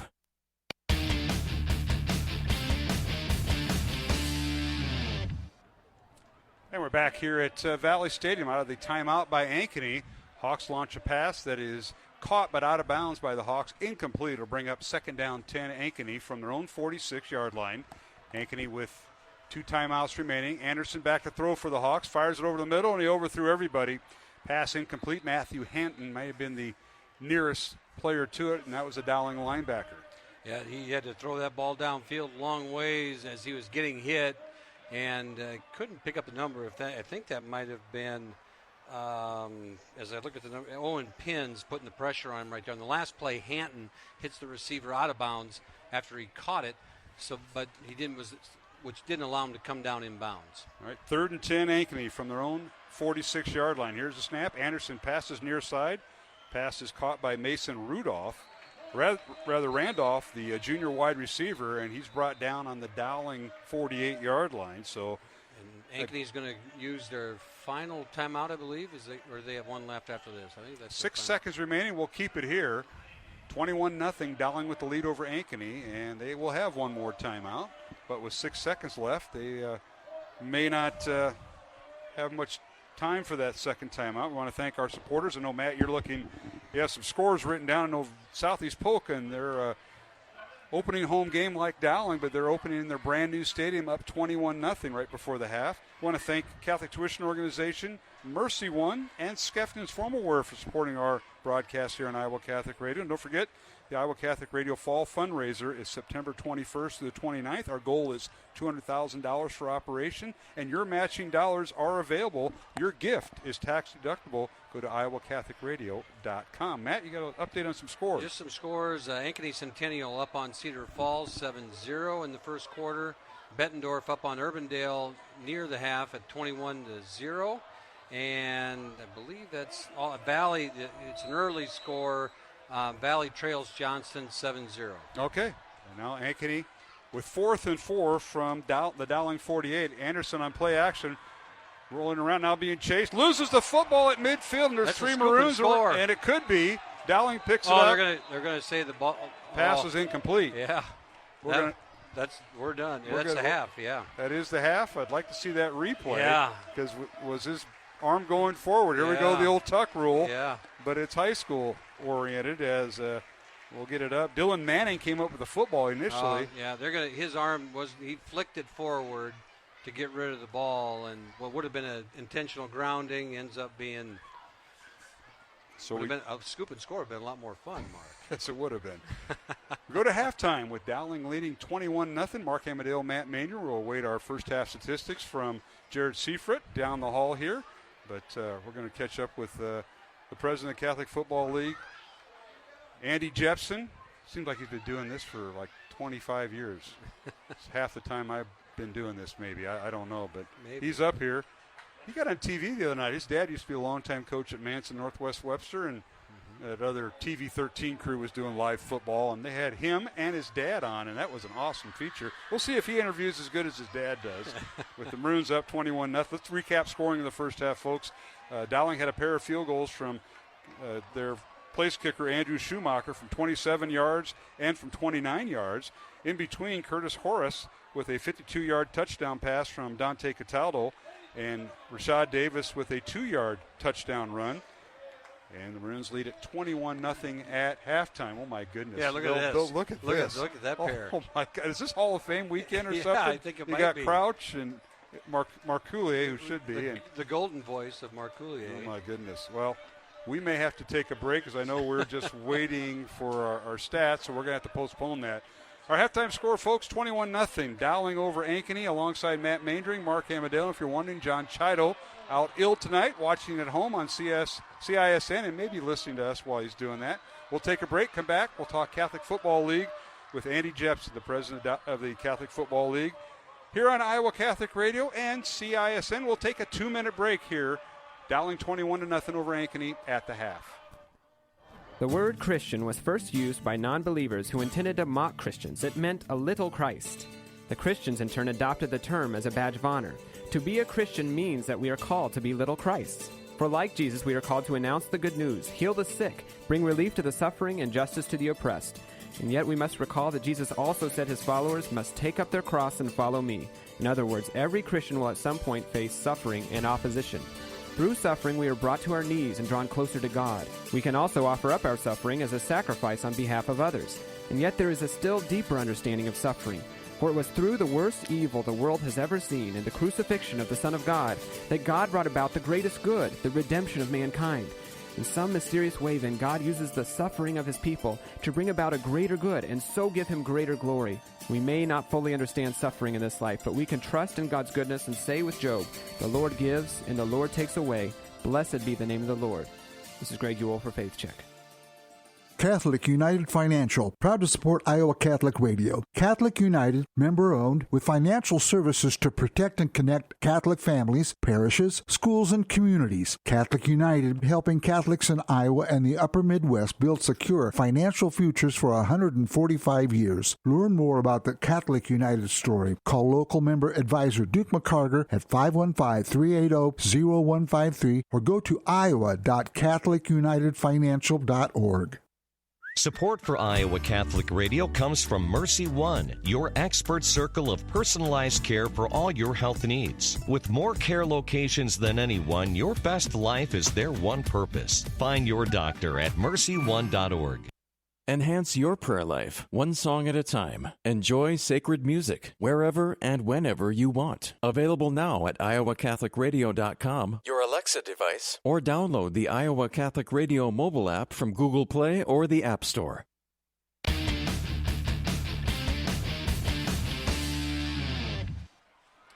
Hey, welcome back to halftime here at Valley Stadium. Mark Amadale alongside Matt Maindry tonight, and I'm now joined by Andy Jepson, president of the Catholic Football League. Coach, thanks for joining us, and thanks for all you do for the Catholic Football League. You bet. Halftime here, Dowling leading 21-0. And Andy, as I was telling the guys, I wasn't kidding. I've interviewed you so long, I think you've been here half the years that I've been here. Yep. How long have you been the president of the Catholic Football League? I know you were involved before that. Sure.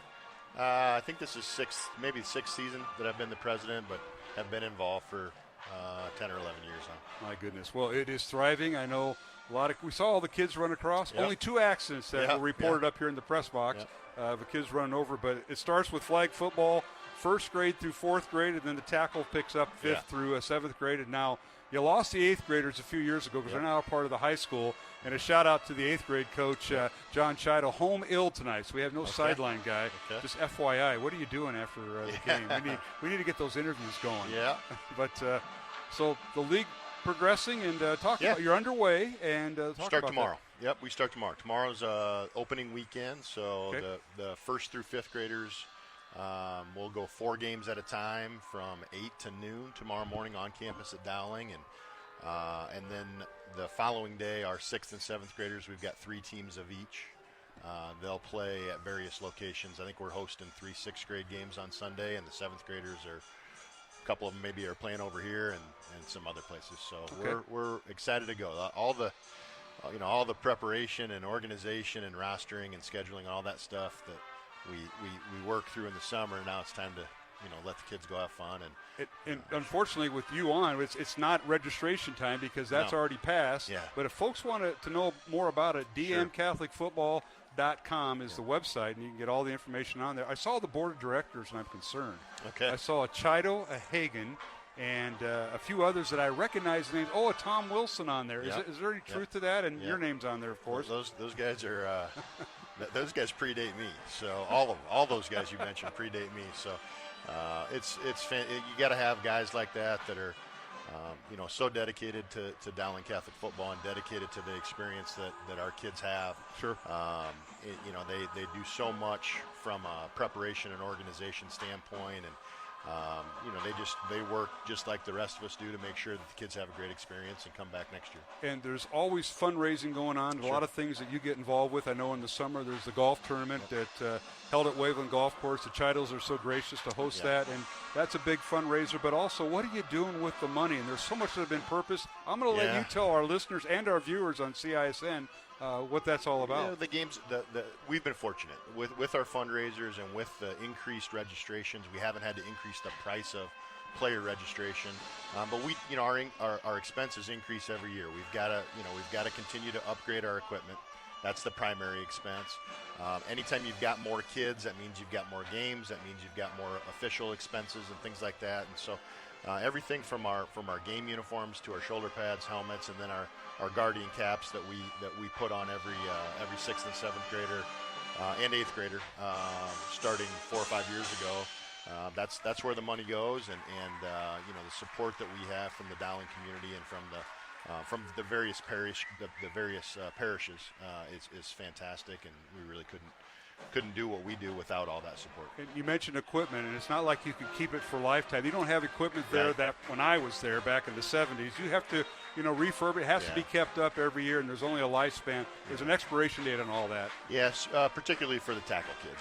If we've got a kid that's playing tackle football, they've got to be in a helmet that's either been purchased or refurbished within the last 3 years. Shoulder pads is a little bit longer lifespan, but and then the older stuff we can get away with putting that on the kids that are playing in padded flag, but we've got some opportunities to upgrade, particularly our shoulder pads, even for the 4th and 5th graders who aren't yet tackling but are wearing shoulder pads and helmets. Visit with Andy Jepson here at halftime, the president of the Catholic Football League. Mark Amadale joining you. Dowling leading 21-0 over Ankeny in week 3 of the high school football season.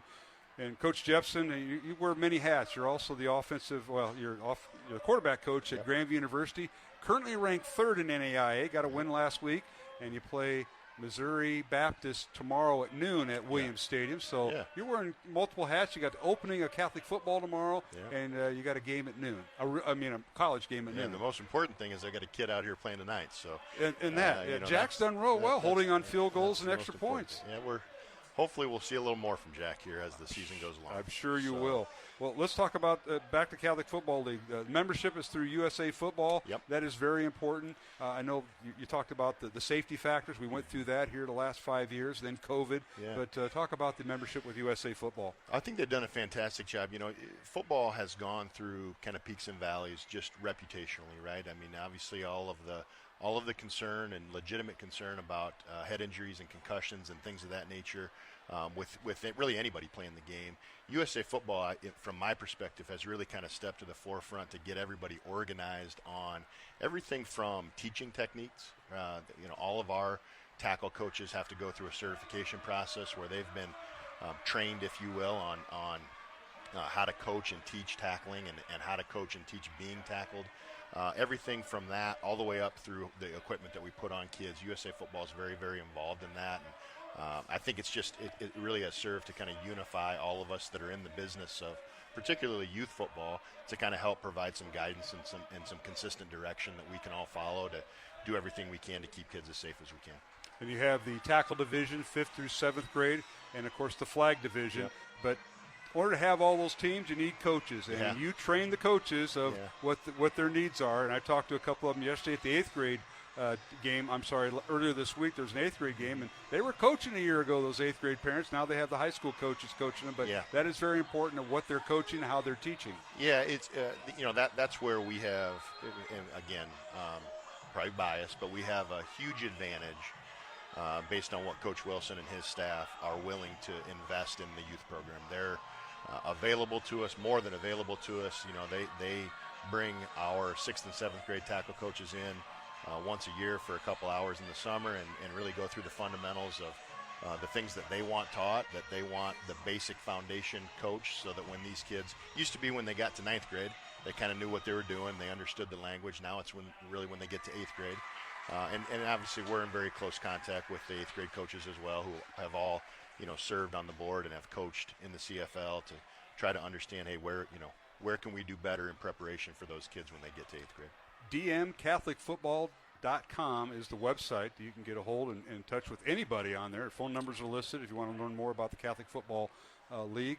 It's a great organization. Now, let's talk numbers. And, a year ago, numbers kept increasing, and participation in football is still the highest participated sport here in the state of Iowa. Mm-hmm. How are they doing as far as the Catholic Football League here in Des Moines? We've been great. 2 years ago, we had an influx of kids, particularly in the flag divisions from Waukee, as Waukee Northwest was setting up their brand new youth program. They've done a fantastic job of getting that thing built. They've got great people leading it. And so we've seen a little bit of a decrease in some of the Waukee kids that have come over to play a couple years in our league. But we're still sitting there. We had 550 kids 1st through 7th grade. And that's really balanced. This is the first time in a couple years, I think, that we've had 3 full 6th grade teams, 3 full 7th grade teams. That's awesome. Kind of puts a little bit of a strain on finding. You really need 15 coaches for each of those grades, but we've had great parent support, and we've got some guys that are really invested in those kids, and so I'm excited for them to get started this week and start to enjoy the fruits of their labor a little bit. Well, Andy, we can't thank you enough for, number one, taking time out tonight. Sure. All those kids, I think all 500 and some kids crossed the field. There were a couple of accidents, but I think it was the flag guys that had the problems. But thank you for all you do for Catholic Football League. And I know you want to mention the summer program where you had the fundraiser at Waveland Golf Course and the Chidos. Mention that, and then we'll let you go. Yeah, we moved that, our annual golf outing. It's a 4-person best shot. Used to be, I think, the last Friday in July, but that now coincides with what the state has deemed Dead Week for all high school activity, which is an awesome time for families to be able to get out of town on that last-minute vacation before practices start up. So we've moved it. It's now the Friday after the 4th of July holiday. We had a great turnout again. I think we had 21 or 22 playing groups, and roughly 30 different businesses sponsored us. And of course, the folks at Waveland take great care of us. The Chido family takes great care of us, and we couldn't do that event without the support of all those folks. And it's just really a great opportunity, for all of the people that are kind of staring down the barrel of all the work that's to come to get together and have a good time on a Friday afternoon, and it was awesome again. And raise money for a great organization that keeps going. These kids will get a lot of coaching before they get out here in the big field. Yeah. Well, I tell you what, looking forward to see Jack play in the second half. I know it's going to happen a lot this year, hopefully.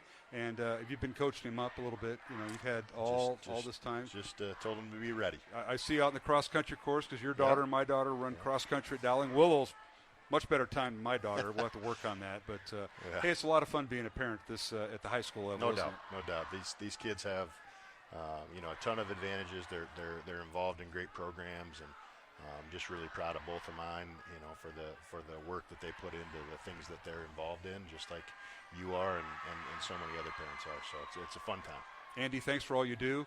Best of luck tonight. Thank you. Rooting on Jack, and best of luck tomorrow coaching Grandview. You bet. Thank you. Andy Jepson, my guest, president of the Catholic Football League. This is Mark Amadale. Halftime. It's Dowling 21, Ankeny nothing. We'll return to the second half. Matt Mainering will rejoin me here on Iowa Catholic Radio and CISN.TV. Explore 7 mysteries of the faith unlocked by the Holy Eucharist. Thursday, October 19th at 6:30 p.m. at St. Joseph in Winterset. Catholic Answers staff apologist Joe Heschmeyer will show how a right understanding of the Eucharist is key for understanding both the New and Old Covenants, early Christianity, and your own spiritual life. Plus, view the Eucharistic Miracles of the World banner display. Don't miss Joe Heschmeyer, October 19th in Winterset. Register now at iowacatholicradio.com. Support for Iowa Catholic Radio is provided by Ashworth Vision Clinic. Complete eye exams, contact lenses, glasses, glaucoma testing, and urgent eye issues. 515-440-4610. AshworthVision.com. Iowa Catholic Radio, connecting listeners to Christ every day with people like you. Hi, this is John Wisniewski with Ut Fidem at Dowling Catholic. Thanks for listening to Iowa Catholic Radio.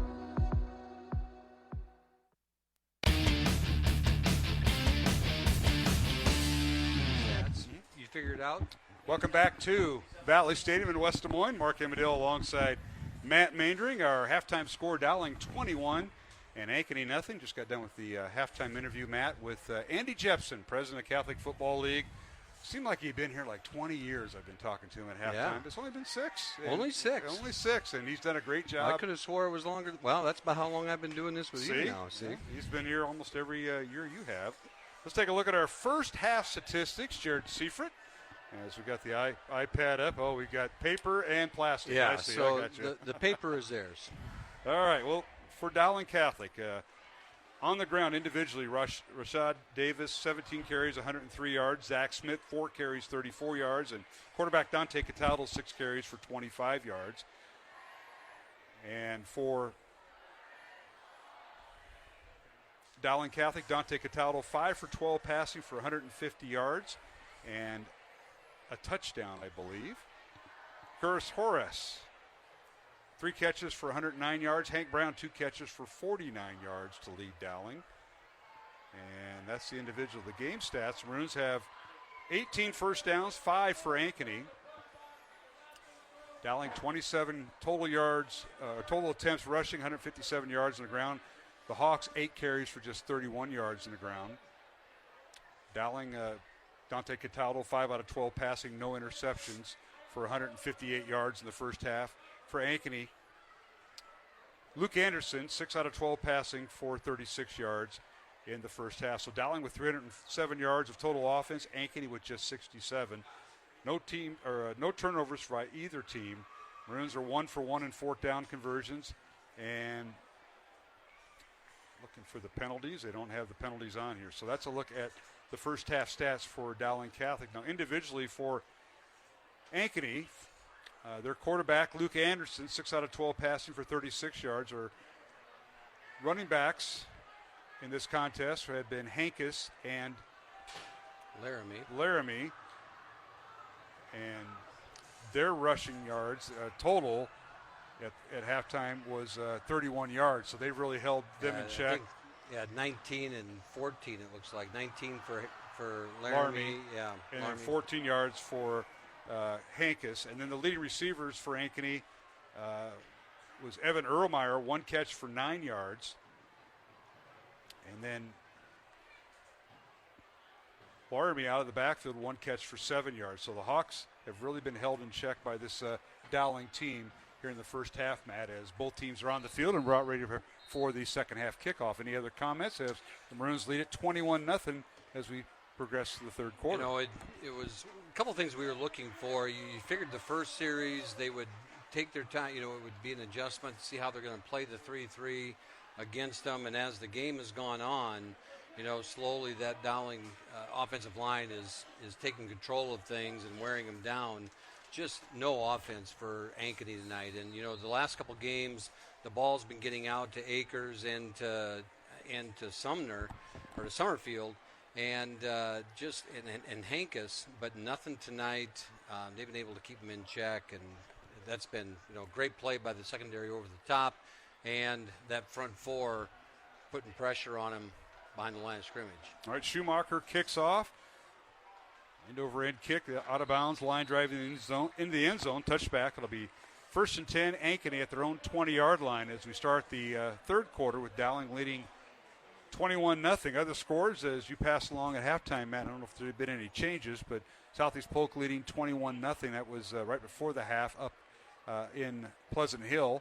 And the home opener for Southeast Polk and the christening of their new stadium, Ankeny Centennial, 7-0 over Cedar Falls in the first half. Bettendorf 21-0 over Urbandale, and those are the scores that we have thus far. First down for Ankeny. They give it to their tailback, and that's Daniel Laramie.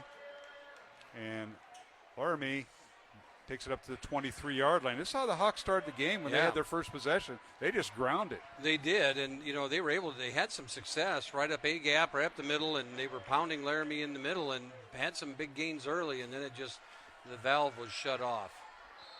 Second and 7, and now we got penalty flags down, and Dowling in the neutral zone, it looks like. Yep. And we penalized 5 yards. That last drive by Dowling that resulted in a field goal had 3 Dowling penalties on it, but the Maroons overcame that and ended up making it a 16-play, 59-yard drive before Schumacher kicked a 29-yard field goal. But 16 plays, actually 19 plays, because three of them were penalties. Yeah. All right, penalty against the Maroons. That moves the ball up to the 28-yard line. 2nd and 2, first down carry, and that's Laramie. And he gets the first down across the 35 up to the 37-yard line. So that penalty made the Hawks made Dowling pay. Yeah, Laramie has that nice. They run that nice trap play up and off tackle there, and he's able to get upfield and get a first down for a nice gain. One of the bigger runs of the night. 3 receivers to the left, tight end on the right for Ankeny. Anderson the handoff, and Laramie again with the handoff across the 40. He gets up near the 44, shy of the first down. And it'll bring up 2nd and 2 for Ankeny. Right now, Spence at left tackle, Dorfler at left guard, Heck at center, right guard Mullis and Roth. They're manning up and knocking the Dowling front four backwards right now. 2nd and 2 Hawks from their own 45-yard line, just underway here in the third quarter. Dowling leading 21-0 as we simulcast tonight on Iowa Catholic Radio and CISN. Mark Amadale alongside Matt Mainring tonight. Laramie gets hit as he hands it off and penetrating the line and making the actually tackle in the backfield to move it back to the 44, a loss of 1. Ryan Bobo on the stop as he got loose right there and shot up the middle and was able to make a play. You watch the replay here, and he comes off the top of your screen, or he loops. They had run a little stunt inside, and Beaver ends up taking up 2 blockers. Hand off Laramie again, and he crashed across the 45 up near the 46-yard line. He'll be about a yard shy of the first down. He'll bring up 4th and 1, or less than a yard for Ankeny. Decision time early, and you got to think down 21-0 at midfield. You're going to take a crack at it right here. I would think Coach Bauer would do that, and he is. 3 receivers left, 1 back in the backfield. Shotgun formation for quarterback Anderson. Luke, the handoff to Laramie. He's got the first down across midfield and brought down at the 49 of Dowling. A pick up a 5. Pick up a 5 as they ran it right up the gut there and almost off the edge. You saw, I believe that was Bobo, almost chased that down from behind, but Laramie's too fast and was able to get up in there for that first down. 21-0 Dowling leading. A handoff Laramie again. They go to the right side and hit and dropped. After a couple yards down to the 47 of Dowling. They'll bring up 2nd and 8 for the Hawks as they just continue to keep the ball on the ground. They're determined to start the second half that way. Yeah, and this is where, as we talked about in the second quarter, they were throwing the ball, doing hurry-up offense, and no time was coming off the clock, and their defense was sitting out there forever. Again, handoff goes up the middle, and handoff to Hankus, and he gets loose inside the 25. And he picks up the first down at the 30-yard line at Dowling. That'll be a 17-yard run. So Laramie got a lot of the carries, and they put Hankus in, and he gets a first down for 17 yards down to the 30 of Dowling. You see, they had the blocks on and got some blocks downfield, and you saw Kenny James trip him up. And Hankus again on the carry, gets it down to the 25 of Dowling, so a pick up a 5. And the Hawks, their best drive of the night, gain a 5. It'll bring up 2nd and 5. Yeah, test this defense right now and see if they can tighten up and knock things down here. And they got to hunker down inside. 10th play of the Ankeny drive started back at the 20. Handoff, Hankus again, spins inside the 20, and he's stacked up there at the 18-yard line to pick up a 7. And you see the line from Ankeny, the Hawks, they just walled down that defensive front of Dowling, stood everybody up, and had them moving backwards. And right now they got them on skates. They're going backwards here. Double tight end set for Ankeny. 2 receivers to the right, 1 back in the backfield. That's Hankus, and he gets the handoff right through the A-gap over center down to the 15-yard line, a gain of 3. And Dylan Manning on the stop as he gets a hold of him there, and Manhattan comes and finishes him off. And again, this is where Ankeny is going to make their push, and they had success. Like we said in the first drive in the first half, we saw something similar. 2nd and 7 Ankeny. Ball in the Dowling 15. This will be the 12th play of the drive, and now penalty flag's down. And what do we have here? Might be offside Dowling. Yeah, they got a little movement inside. I believe Isaac Beaver. You're going to see him switch in, 4 in, 4. This is like a hockey shift change right there. Darn line change. Yeah, line change. They're going to bring in some fresh bodies, and this will be, I would imagine, it's Ringwelski, Smith, Pins, and Middleton. So the penalty will move the ball down inside at the 10-yard line. So a 5-yard penalty. Here's the snap. Handoff goes to the tailback. And that's Hankus again. And he gets it down right around the 8-yard line, right in there. Just short of the first down. Yes, Kenny he James is. makes a great tackle, shoestring tackle from his cornerback position. Saved the first down and possibly a touchdown. Gain of 1. Here's a snap, handoff. He's hit and drilled back at the 10-yard line. Will bring up 4th down and 2 for Ankeny. And the Maroons just converged on that, Matt, as Ian Middleton came off the edge like he was on fire and just shot through there, shot inside. So they had a little stunt on where he was slanting on the inside gap, crawled under the tackle, and blew it up in the backfield. 15th play of the drive, 4th and 2 for Ankeny at the 10-yard line, and Dowling jumps offside. Maroons got a little too anxious. This will give the Hawks a first down at the 5. Yeah. Procedure or offside on Dowling. First down Ankeny, 1st and goal at the 5. A little bit of that inexperience there. Again, when you look at that all front 8 guys, only Kiwi Fort and Will Ringwelski are seniors. Otherwise, it's junior, and 3 sophomores. So it's a little bit of youth, and none of those guys started at all at that position last year. Handoff goes to Hankus, and he's pushed back right at the line of scrimmage. And it'll bring up 2nd and goal at the 5-yard line of Dowling as Hankus gets the carry. I don't know if they'll rotate him out and get their starter back in there, Laramie. Yeah, Owen Pins blew that up in the middle, and he just met him in the hole there and stuffed it. All right, 2nd and goal. And Anderson out of the shotgun gives it to Hankus, and he's down to the 2-yard line. We'll bring up 3rd and goal from there. Again, the Centennial's creating some creases, and there it was Laramie again pounding down inside, and the stop coming from the secondary of the Maroons. Well, the Ankeny Hawks now with a bunch set to the left of the formation, tight formation, and the handoff goes to the tailback, and that might be Laramie back in there, and he goes down to the 1. It'll bring up 4th and goal from the 1. Yeah, here we get our first goal line stand of the year, if I remember right. That's right. This might be the first time, so 18th play of the drive. You get everybody on their feet as see if the defense can make a stand. Hawks trying to go 80 yards in 18 plays. 4th and goal from the 1. Anderson, long count. Here's the snap. The give to Laramie, and I don't know if he got in. No signal yet. Make it. He was down at the half-yard line. Dowling takes over. Yep. How about that? How about that? Listen to the fans in front of us. That is just amazing. 4th and goal. They hand it off to Laramie over the right guard and center, and they hold him. And here's the replay, Matt. Yeah, he gets stuffed inside there, and that is big number 90. 32 is that Scigliano, and then I believe that's Dylan Manning. Dylan Manning, he is from everywhere. The side. He is everywhere, and they brought him up to come off the edge.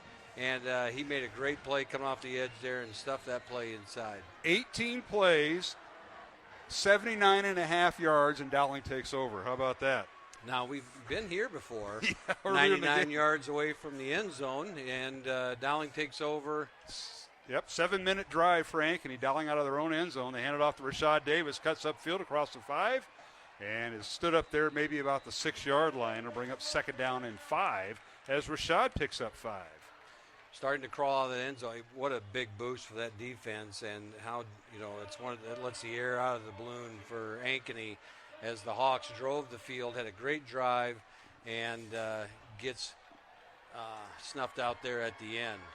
All right, Cataldo at quarterback, works out of the shotgun. Rashad Davis the handoff right over the A-gap, up the middle. He's got the first down, and he's brought down at about the 15-yard line. He'll spot his knee down at the 14, and he'll pick up 8. He will pick up 8, and those are just the pistons, he's got are just pumping. And his feet are just moving all the time as he's running the football. And again, side to side, straight ahead. The young man's got good balance. 2 receivers to the left. Cataldo at quarterback. Tight end on the left. Handoff for Rashad Davis. Waiting. Now blasts through a hole. Cuts outside. Near side outside the numbers 20. Stops there and finally brought down after a little shift and shake and bake a little bit at the 25-yard line. He'll pick up about 11 yards and a first down. He worked hard to get those 9 yards, did Rashad, and now He comes out and catches some air. I think he's got a little helmet adjustment he needs to make, and brings in Zach Smith, who came in the first half and had some nice runs for the Maroons. All right, the Maroons will put tight end on the left side with 2 receivers. Schmidt in at tailback, and he'll get the handoff. He waits, goes over right side, and finally brought down just shy of the 30-yard line at the 29. He'll pick up 4.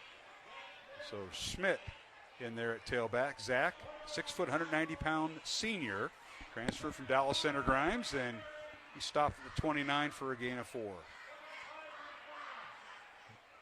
So here's Dowling, handoff again to Schmidt. And he kind of, angles his way over right guard or left guard and tackle and gets up to the 30. They're going to put the 37-yard line. First down, a gain of 7. And those make Coach Meeks, the running back coach, those kinds of runs that these young men are having just make him smile because they're so patient and letting that big offensive line do their job. 1st and 10, Dowling with 3 minutes to play here in the third quarter. Maroons up 21-0. This is Dowling's first offensive series in the second half after Ankeny's drive was stopped at the 1 on a 7-minute drive that took 18 plays and 79.5 yards. Dowling finally takes over, and Schmidt again gets across to the 41. 2:40 to go in the third quarter. 21-0 Dowling, and I don't think we see the pass this quarter by either team. Not yet. I'm going to Have look. All runs here.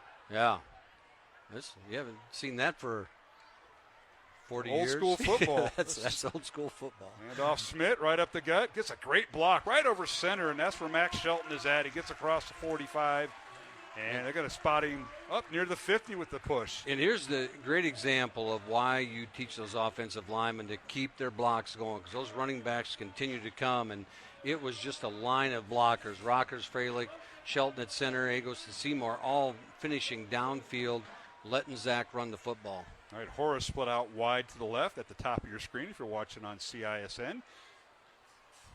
Dowling 21, Ankeny nothing.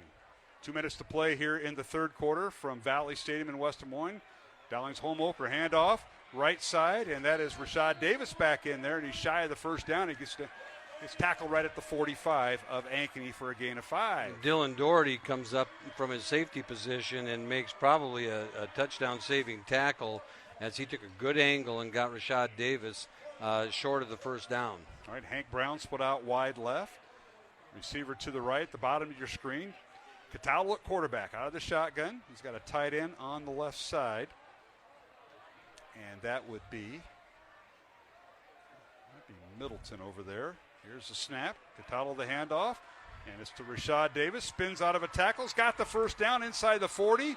Forward progress to the 38 of Ankeny. Great run by Rashad. He picks up 7 and a Dowling first down. And you see that offensive line just wall it off, and then Rashad Davis cuts back, in that run scheme, and allows him to cut back to his left and gets a wide open look and enough for the first down. So the Maroons have started on their 1 yard line. This will be the 10th play of their drive. I ain't going to kid you, Mark. There only might be one more snap in this quarter. 49 seconds remaining. Could be. 2 receivers to the right. Dowling keeps it on the ground. Rashad Davis right over center in the A-gap. Blasts his way up down to the 30-yard line.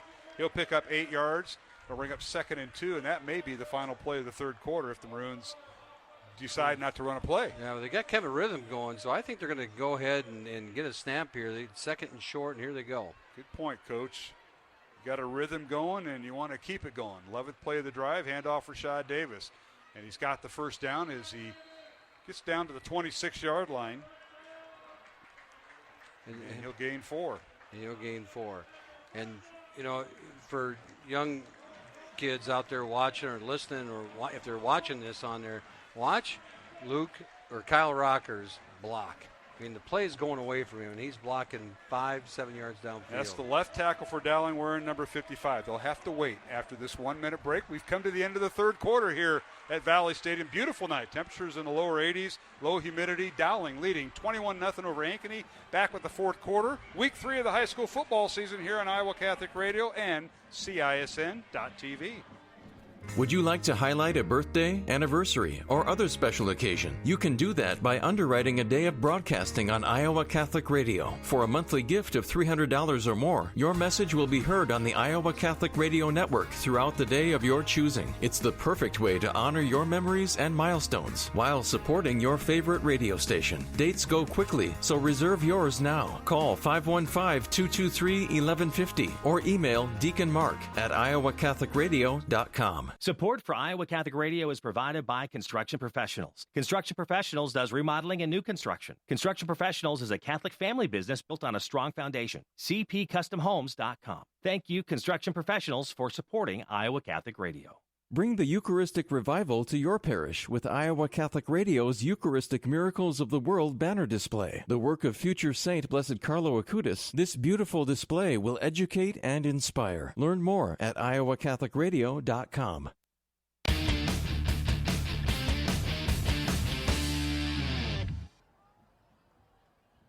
Welcome back to Valley Stadium here in West Des Moines. Mark Amadale, Matt Maindring. We move to the fourth quarter. Dowling has the football in the middle of a 12-play drive that started back on their own 1-yard line. We see it's neon night for the kids tonight. I noticed there's a different flow in the stands. Yeah. And we have some scores to report. We'll pass them along. Dowling with the ball. And now penalty flags to start the fourth quarter. Haven't seen that for about 5 minutes. Yeah, we got some updates. Southeast Polk is now up 28-0 on Prairie as they roll on their new complex. Bettendorf up on Urbandale 24-3. The update, I think, at Johnston Valley 14-0. I'm assuming that's got to be past halftime. Centennial's up 21-7 on Cedar Falls. And haven't not seen a Roosevelt score yet. Roosevelt, I believe, taking on Waukee Northwest, because Waukee is up in Sioux City playing tonight. All right, Dowling penalized 5 yards. It is 1st and 15 from Maroons. Handoff, Rashad Davis. Dowling backed up to the Ankeny 31, and Rashad gets down to the 29, so tough going. A gain of 2 for Rashad. You see, right there was Sam Z. I believe he was a young man that went out earlier in the first half. Am I right there, yes, Mark? You're right, number 44. Yeah, yep. So it's good to see him back on the field for the Hawks. So it's 2nd and 13, Dowling from the Ankeny 29. Dowling leading 21-0 here in the fourth quarter as we just started.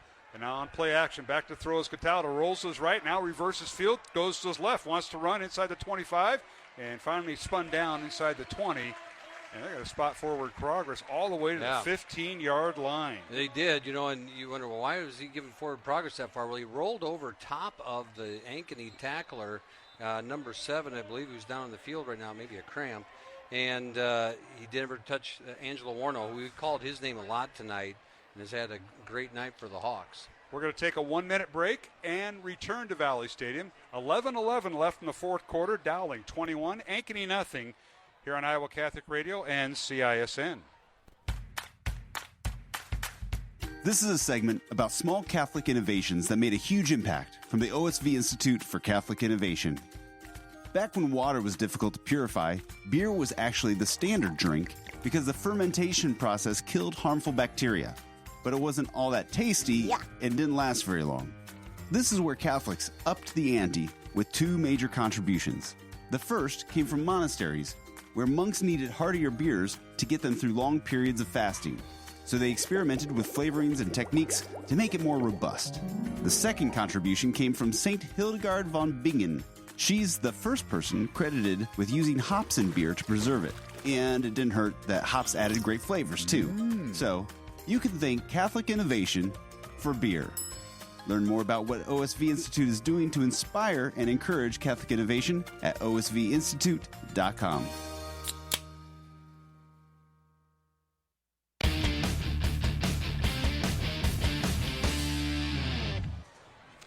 And we're back here at Valley Stadium.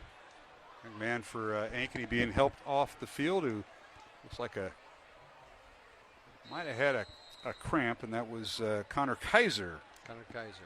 Number 7. So Dowling with the football. Maroons with a 1st and 10 from the Hawk 15-yard line. And now here is Cataldo with the football and is run out of bounds right about the 10-yard line. Dante gained 14 yards right before we went to the timeout. That time keeps the football. And they're getting a cramp on the sideline there, it looks like. That one looks Max Shelton, the Dowling center. No, I think it's... No, right up there. Oh, in the middle, yeah. I was looking at the sideline. It looked like Sam Sandvig. So we get Shelton down. So we'll keep it here with 10:50 remaining here in the fourth quarter. Dowling leading 21-0. I believe the ball will be right at the 10-yard line. So Cataldo will gain a 5. So he's had a pair of runs here of 14 and 5 yards in this drive. Tonight's game on Iowa Catholic Radio brought to you in part by Ashworth Vision Clinic, Dental Associates, and Mercy One. I want to thank them for being on board all season long. And don't forget the Iowa Catholic Radio Fall Fundraiser. It happens on September 21st to the 29th. Our radio station is nonprofit, so your support and generous support is appreciated. Your gift is tax deductible and matching dollars are available. And you can log on to iowacatholicradio.com and just click on the donate button. And we would appreciate that. Of course, we had multiple people down as Ankeny had their defensive back who stopped Dante Cataldo on the last play. He was shaken up, and that was Sam Sandvig. And then Max Shelton has to leave for at least a play. And the Dowling backup center is listed as Carter Smith. And we'll see if how the snap goes. It'll be a 2nd and 4 for Dowling at the Ankeny 10 here, Matt. Yeah, it was encouraging to see Max Shelton kind of jog off the field a little bit. All those offensive linemen wear knee braces, to prevent, as so many times they get rolled up on the side and everything else. And so they wear those knee braces, protect themselves, and hopefully it's down a little bit lower in his leg. 2nd and 4, handoff Rashad Davis punching towards the end zone, fouls the pack, touchdown! Rashad Davis fouls that big offensive line into the end zone, and the Maroons tack on 6 more and lead it 27-0 with 10:30 left to go fourth quarter. That is just that. That's textbook offensive line play. Watch it in the replay. Everybody's manned up, and you see just the push. Look at that. You're getting behind big Kyle Rockers and Joe Freilich on that left side, and that's 300 and 270 just bulldozing down the field. All right, Jack Jepson in the hold, and the extra point by Schumacher is up and good. So Dowling extends their lead to 28-0 over Ankeny with 10:31 remaining. Fourth quarter, back to Valley Stadium after this timeout here on the Iowa Catholic Radio Network and CISN. Did you know you have a choice in your child's education? Smaller class sizes, dedicated teachers, a sense of community, and a caring learning environment, whether it's in the classroom or at home. Diocese of Des Moines Catholic Schools deliver the best value in education, and we offer tuition assistance to help you afford it. Learn more about how the Catholic schools in the Des Moines Diocese might be the right choice for your child. Visit dmdiocese.org/schools. Support for Iowa Catholic Radio is provided by Dental Associates, addressing your smile needs and dreams. 515-225-6742. Des Moines-DentalAssociates.com. Thank you, Dental Associates, for your support of Iowa Catholic Radio. Iowa Catholic Radio, connecting listeners to Christ every day with people like you. Hi, this is Father Ravi Gudipalli from Little Rock Diocese, Arkansas. Thanks for listening to Iowa Catholic Radio.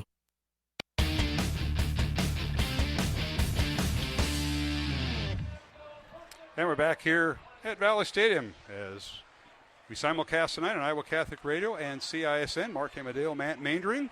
We're down a man tonight, our sideline guy, John Chido. Hopefully home, maybe in and out watching this game. But rest up, Johnny. You got a game Monday and you got a game Tuesday, and that's the 8th grade team. We, by the way, got a first victory last Tuesday night over Johnston, 36-6. Congratulations to Johnny Chido and the coaching staff and the kids, by the way, the 8th graders. Recognize a few of those parents. I look at them, I said, oh, my goodness, they're that old? All right, Ankeny, after the Dowling kicked the ball into the end zone, they get a pass, and it's caught. Their best receiver with the big catch, and that's Devin Akers, and he's gone. 80-yard touchdown play. Devin Akers And he has made big plays this year. He won the game for Ankeny over Centennial, and he just caught an 80-yard pass, got right behind the two defenders. We'll watch the replay on CISN here. He split the seam down the middle, and the 6'6", 210-pound senior was just a bolt down the field, and they were basically just going to turn it loose. And you see him catch it up over the top, and I don't know if that was Kenny James and the safety on that side trying to chase that thing down. All right, jet each in the hole. The long snapper is B. Roth, and the extra point up and good. So it's 28-7 now. Dowling with the lead over Ankeny, and Devin Akers out last year with a collarbone injury and has come back and caught an 80-yard pass from Luke Anderson. We'll take a break as Ankeny's on the board. 28-7 Dowling over Ankeny. Back in 1 minute on Iowa Catholic Radio and CISN. This is Dale Ahlquist with a Chesterton Minute. Patriotism is a natural virtue. It's natural to love our country just as it's natural to love our family and love our home. But G.K. Chesterton says the true patriot is always a little sad. Now why is that? Because everyone who loves his country wishes it were better. Chesterton says we have to hate the world enough to want to change it, and love it enough to think it worth changing. So when we criticize our nation, we do it out of love, because we want to improve it, and because we want to be proud of it. We obviously don't want to be ashamed of it. That's why we want our country to be virtuous and moral and godly. And Chesterton says, the more transcendental is your patriotism, the more practical are your politics. Want more than a minute? Visit us at chesterton.org.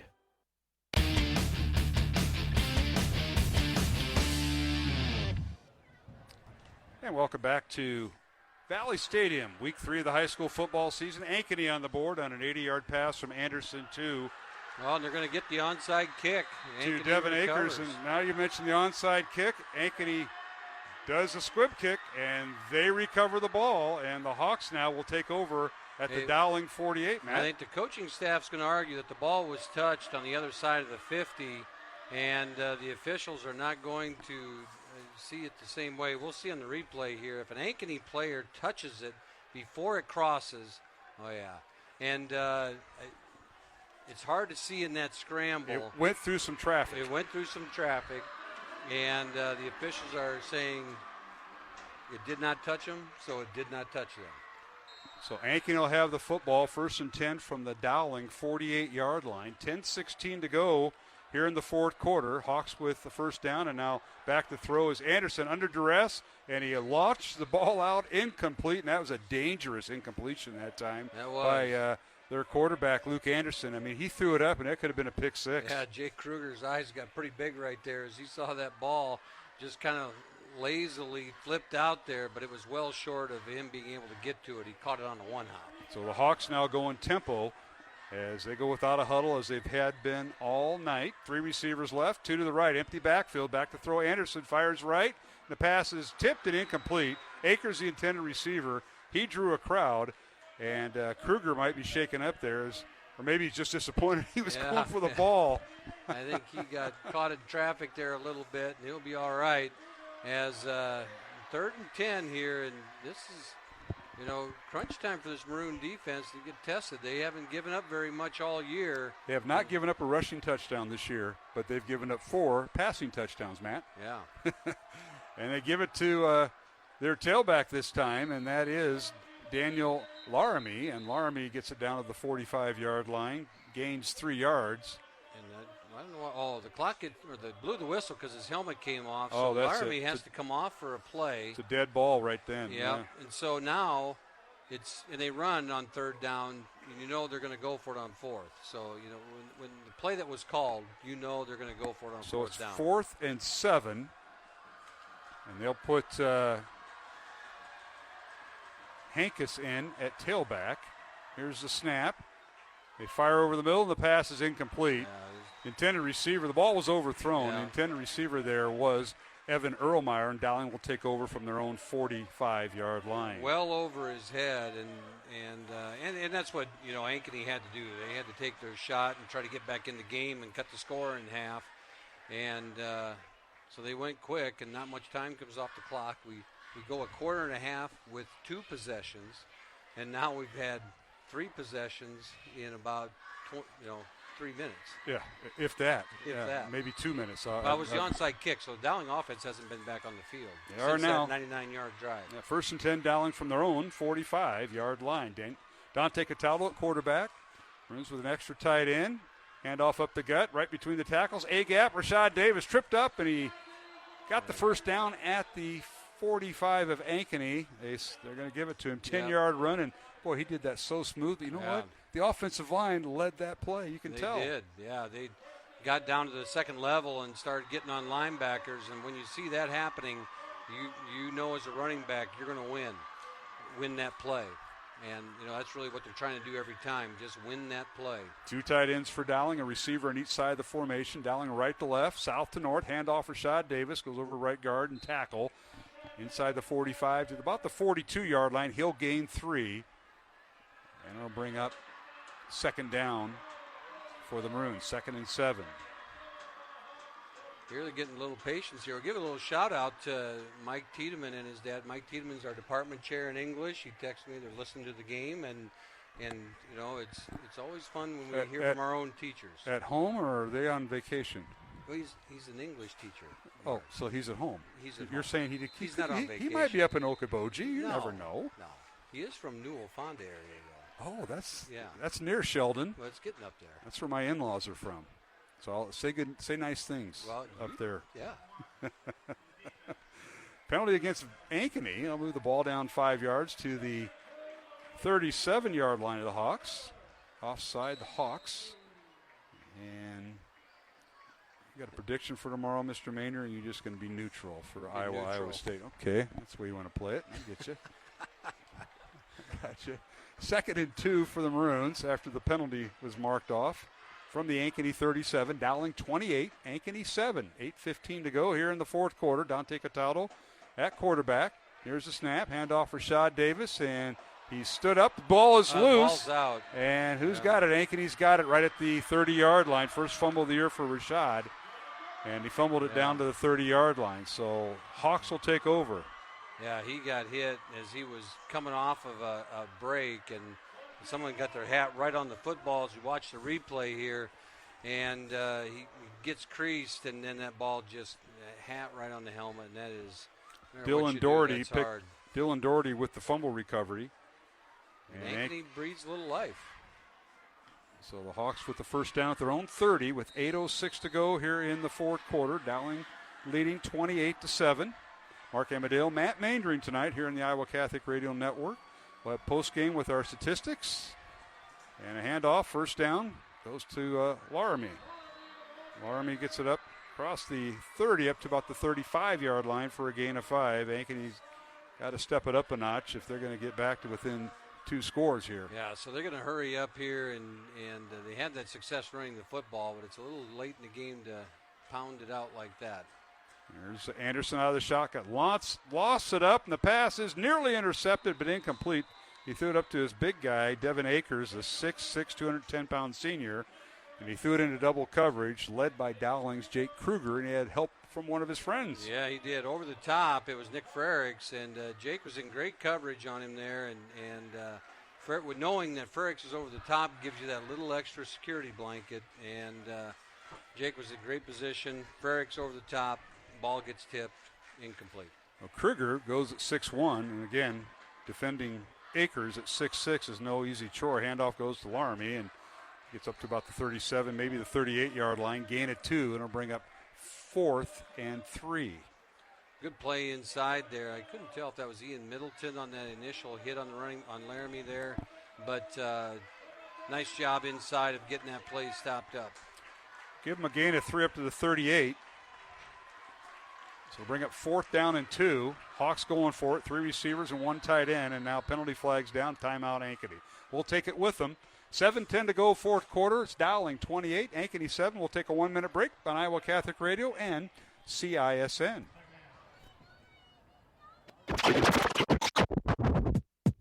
Do you have trouble with some of the teachings of the church? Well, I have good news for you. I am Father Thomas J. Loya with a Theology of the Body moment for the Tabor Life Institute. In a sense, the church has no teachings. It is God who has the teachings. It is God who created the divine order of things, and the church simply points to that order and says, be honest to that order and you will be happy. The why behind what the church says about any moral issue has to do with whether or not we are telling a truth or telling a lie with the language of our bodies. If we are honest with the language of our body, we'll be holy and therefore happy. Being dishonest with the language of our bodies results in hurt and therefore unhappiness. Almighty God and the church want us all to be happy. Having a problem with church teachings really means having a problem with God and of not understanding the theology of the body. To find out more about the theology of the body, visit taborlife.org. Taborlife.org.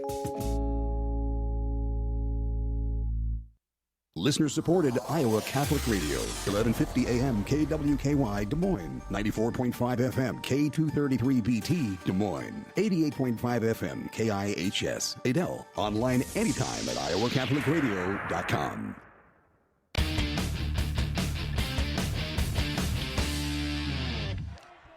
And we're back here at Valley Stadium as Erlmeyer with the reception on a 4th and 2 for Ankeny. And he sits right in a little pocket there, Matt Mainring, and picks up the first down at the Ankeny 47-yard line, gain of 9. Yeah, they played off, and he was able to get underneath him on that curl route for the first down. And now Hankus with it, and he's run out of bounds as takes the ball from the Ankeny 47 and gets into Dowling territory. Moves it down to the Dowling 44-yard line with 6:45 left to play, fourth quarter. Dowling leading 28-7, but Ankeny across midfield. How big is that goal line stand right now? What Huge. would the score be? Huge. You're exactly right. And here's a handoff. Hankus again bounces outside and finally run out of bounds at about the 44-yard line. And it goes.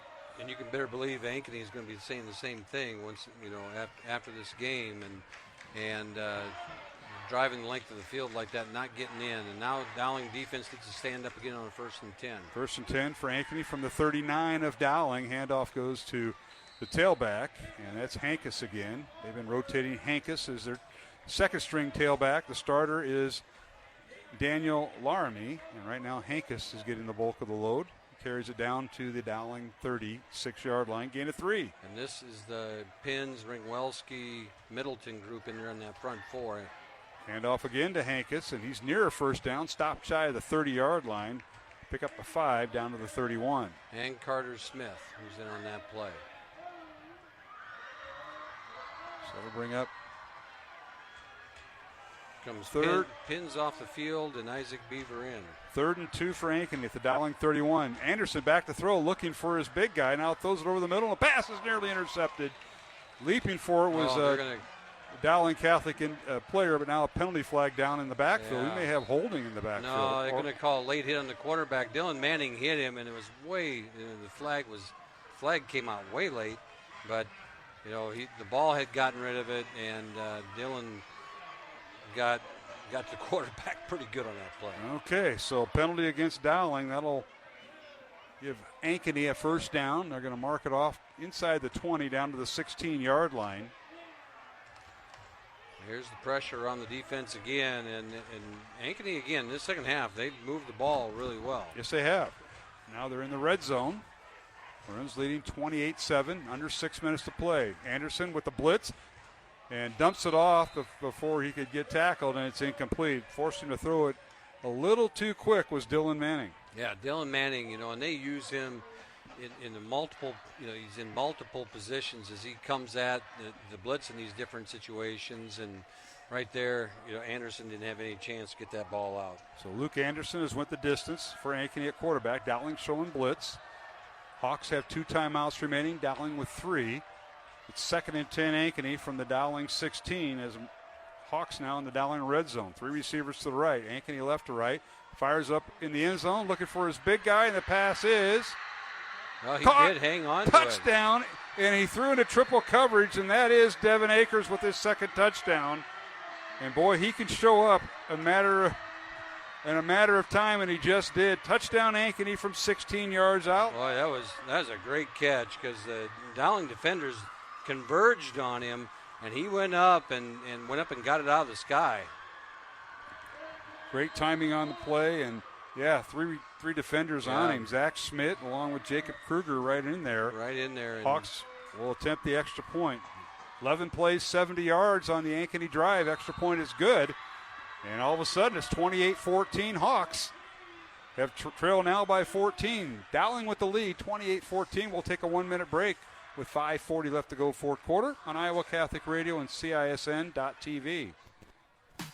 The on-air portion of the Iowa Catholic Radio Fall Fundraiser starts Monday, September 25th. Be sure to tune in for local and national guests with inspiring stories about the positive impact of Iowa Catholic Radio as we seek to be fully funded for the remainder of 2023. But you don't have to wait to pledge. Call 515-223-1150 or donate now at iowacatholicradio.com. Your gift will be matched dollar for dollar. Thank you for supporting Iowa Catholic Radio. Support for Iowa Catholic Radio comes from Mercy One, your expert circle of personalized care for all your health needs. With more care locations than anyone, your best life is their one purpose. Find your doctor at mercyone.org. Got a question about the faith? Ask a priest. Email your question to contact@iowacatholicradio.com, then tune in to the Catholic Morning Show Thursdays at 7:15 to hear the answer. Ask a priest. Thursdays only on the Iowa Catholic Radio Network.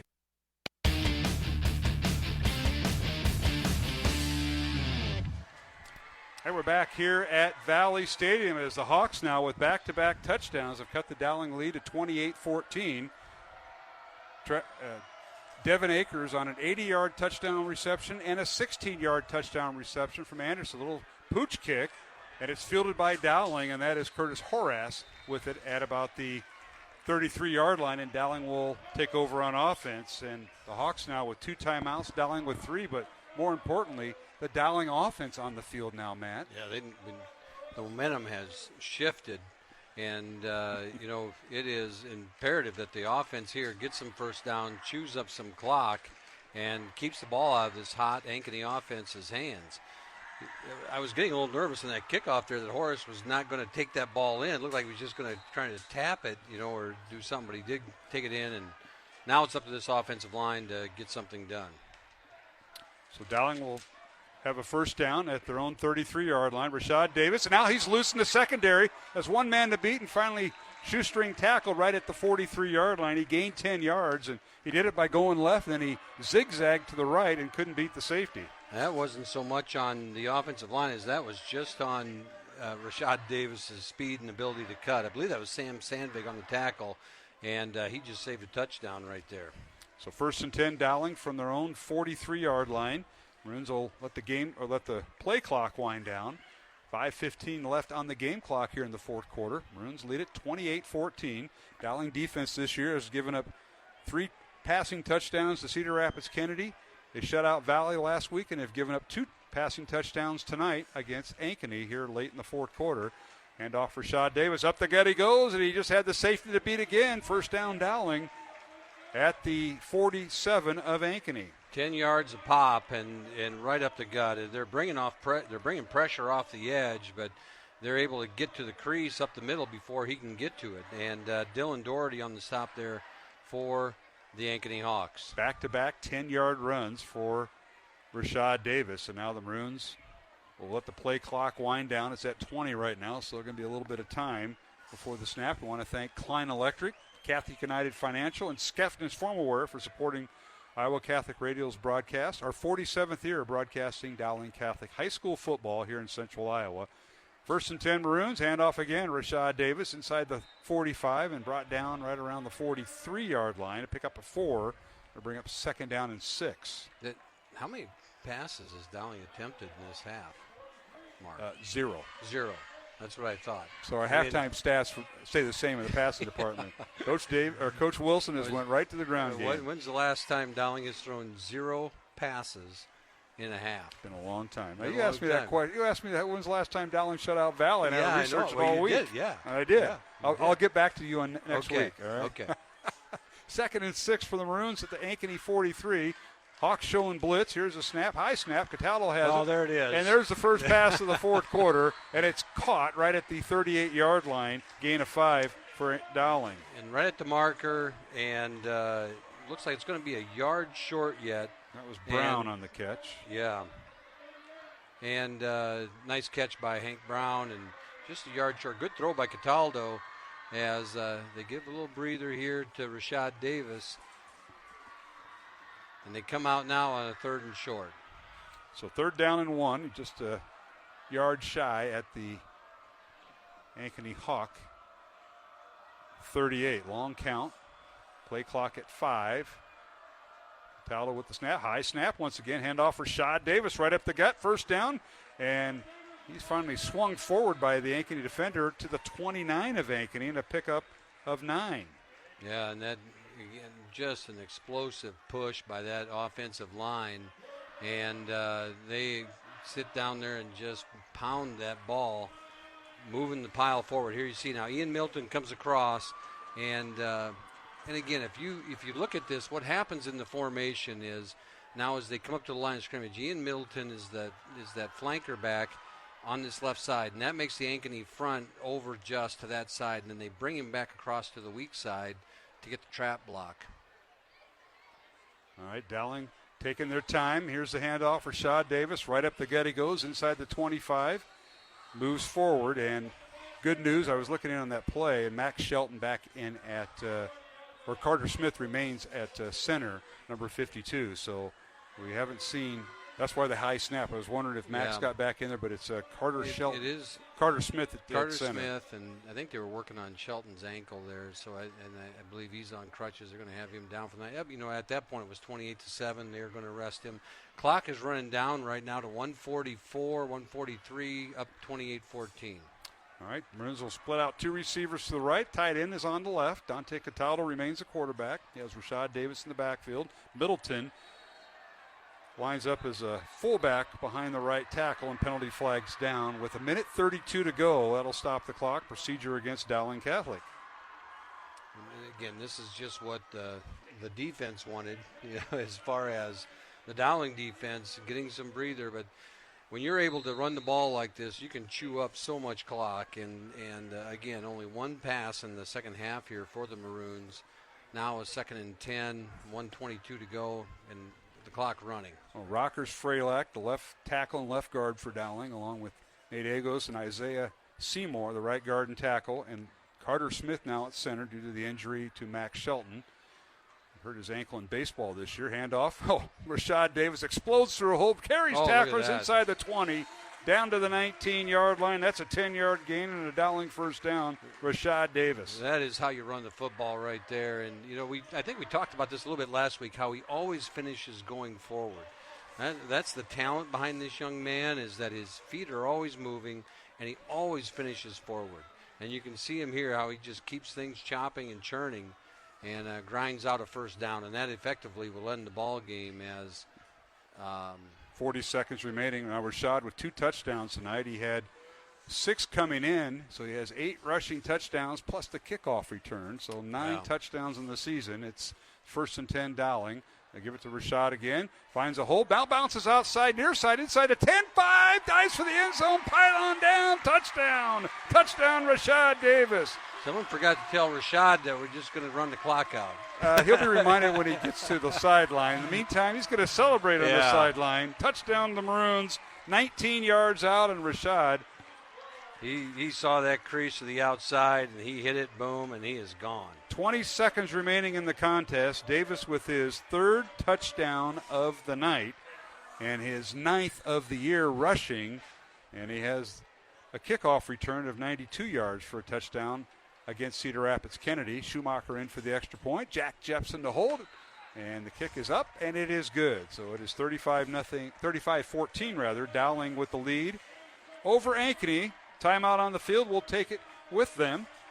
Dowling 35, Ankeny 14 with 20 seconds remaining in the 4th quarter, along with Matt Maindring, Mark Amadeo here on Iowa Catholic Radio and CISN.TV.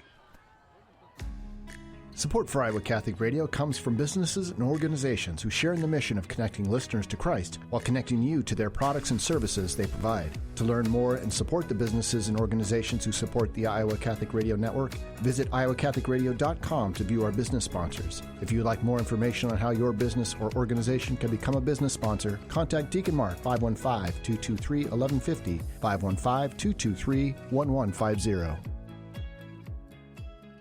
Support for Iowa Catholic Radio is provided by Skeffington's Formalware, in business since 1951, with locations in Des Moines, West Des Moines, Coralville, and Ankeny. Skeffington's Formalware, fitting you for life celebrations. Online at skeffingtons.com.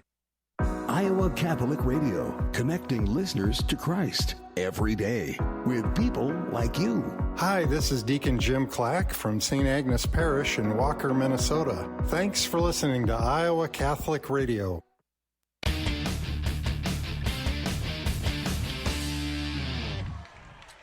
And we're back here at Valley Stadium. 20 seconds remaining in the fourth quarter. Dowling 35, Ankeny 14. Mark Amadale, Matt Maindring on the call tonight for Rashad Davis. That was his third touchdown. That capped off a 8-play, 67-yard drive for Dowling. Davis runs it in from 19 yards out, his third touchdown of the night, and his 9th touchdown of the year to go along with a kickoff return for a touchdown against Cedar Rapids Kennedy and a 2-point conversion earlier tonight to his stat book, Matt Maindring. Yeah, he's had a heck of a night. And the offensive line, this is one of those nights where if Johnny was down there, we'd have just said, get to the offensive line and let's talk to them all. That'll be the final play of the game. Ankeny runs the ball up the middle. Maroons stuff it there at the 21-yard line, and Dowling will go on and pick up win number 3 against top 10 teams this season. They knocked off Cedar Rapids Kennedy, preseason ranked number 6. They knocked off Valley last week, 14-0, who fell to 6 at the time, and then knocking off 7th-ranked Ankeny tonight.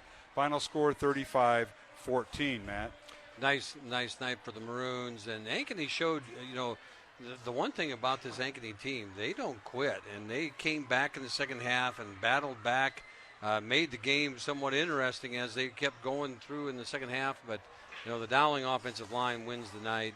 And Rashad Davis just keeps running the football and with passion, and it's fun to see. All right, we got to get set up here because we're going to be turning around on camera here for the post-game show, and we'll come back, and then we'll wrap things up for TV. We'll go radio one more segment. So we'll take a 2-minute break, and we appreciate Josephina. We'll come back on the studios at Iowa Catholic Radio, and, of course, all the folks here for CISN. We appreciate them. We'll take a 2-minute break on our postgame show. Will begin. Final score, Dowling 35, Ankeny 14. The Maroons move to 3-0 on the season. Ankeny falls to 1-2. And we'll begin the postgame show after this 2-minute break here on the Iowa Catholic Radio Network and CISN. Iowa Catholic Radio needs you, whether it's assisting with events, answering the phone, being a parish ambassador, or simply a commitment to pray. Iowa Catholic Radio depends on you to help connect listeners to Christ. Email contact@iowacatholicradio.com to get involved. Iowa Catholic Radio, connecting listeners to Christ every day with people like you. Hi, this is Brian Oberreiter from St. Mary's in Manchester. Thanks for listening to Iowa Catholic Radio. Listener-supported Iowa Catholic Radio, 1150 AM KWKY Des Moines, 94.5 FM K233BT Des Moines, 88.5 FM KIHS Adel. Online anytime at iowacatholicradio.com. From Boonville to Beaverdale and everywhere at iowacatholicradio.com or the Iowa Catholic Radio app. Listener-supported Iowa Catholic Radio, connecting listeners to Christ. Have you heard that the church once prohibited Bible reading, or that the scriptures were kept in Latin so the people couldn't understand it? Some myths die hard, I guess. Yes, the church has taken a cautious approach to protect God's word from those who would mistranslate it or distort its meaning, especially when you consider that the majority of the world's population was and remains illiterate and uneducated. That being said, Catholic popes and bishops in every century have encouraged Catholics to learn and meditate upon God's written word. The Bible was in Latin, so it wasn't a dead language, but the universal educational language of the Western world. Anyone who was going to read the Bible would have been able to read it in Latin. And at a time when dialects changed within very short distances, it was important to have a standard language for the church. Still, the Catholic Church did allow translations of the Bible into the local languages. In fact, when Luther did his famous Bible translation into German, over 25 had already been done.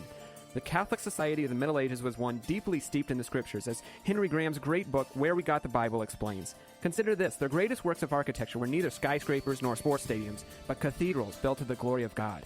This is Greg Ewell for Faith Check.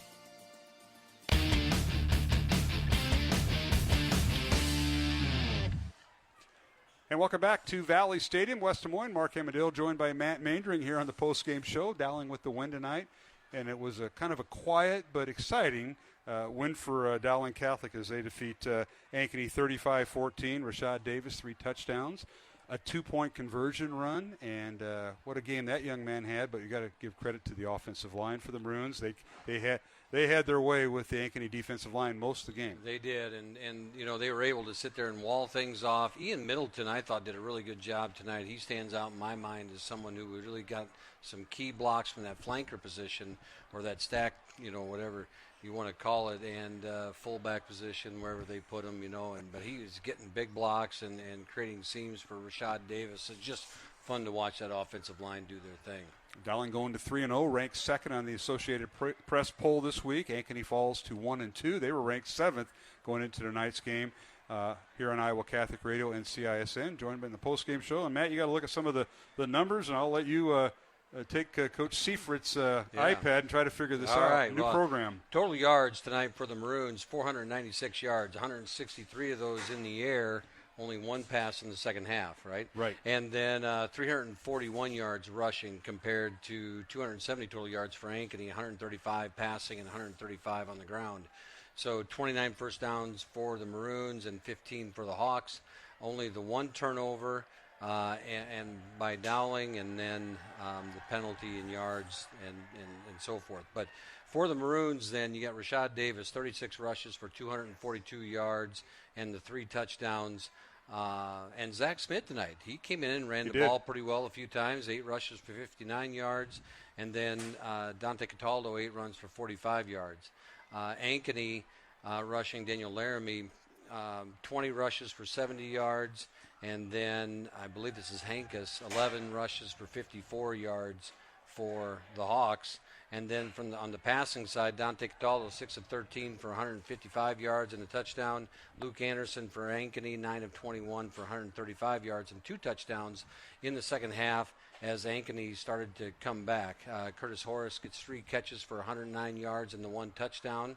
I believe that was that 52-yard touchdown pass. And then Hank Brown, 2 catches for 49 yards, and Jacob Scott, 1 for 5. And then for Ankeny, we got... I have Akers, 2 catches for 96 yards and 2 touchdowns, and that was in the fourth quarter, as we talked about earlier. Also for Ankeny, Finn McClure, I believe. Randolph had 1 catch for 11 yards, and I believe it was Erlmeyer, 3 catches for 18 yards to round up the Ankeny total. So that all in all, what a game we saw. Dowling led at halftime, 21-0.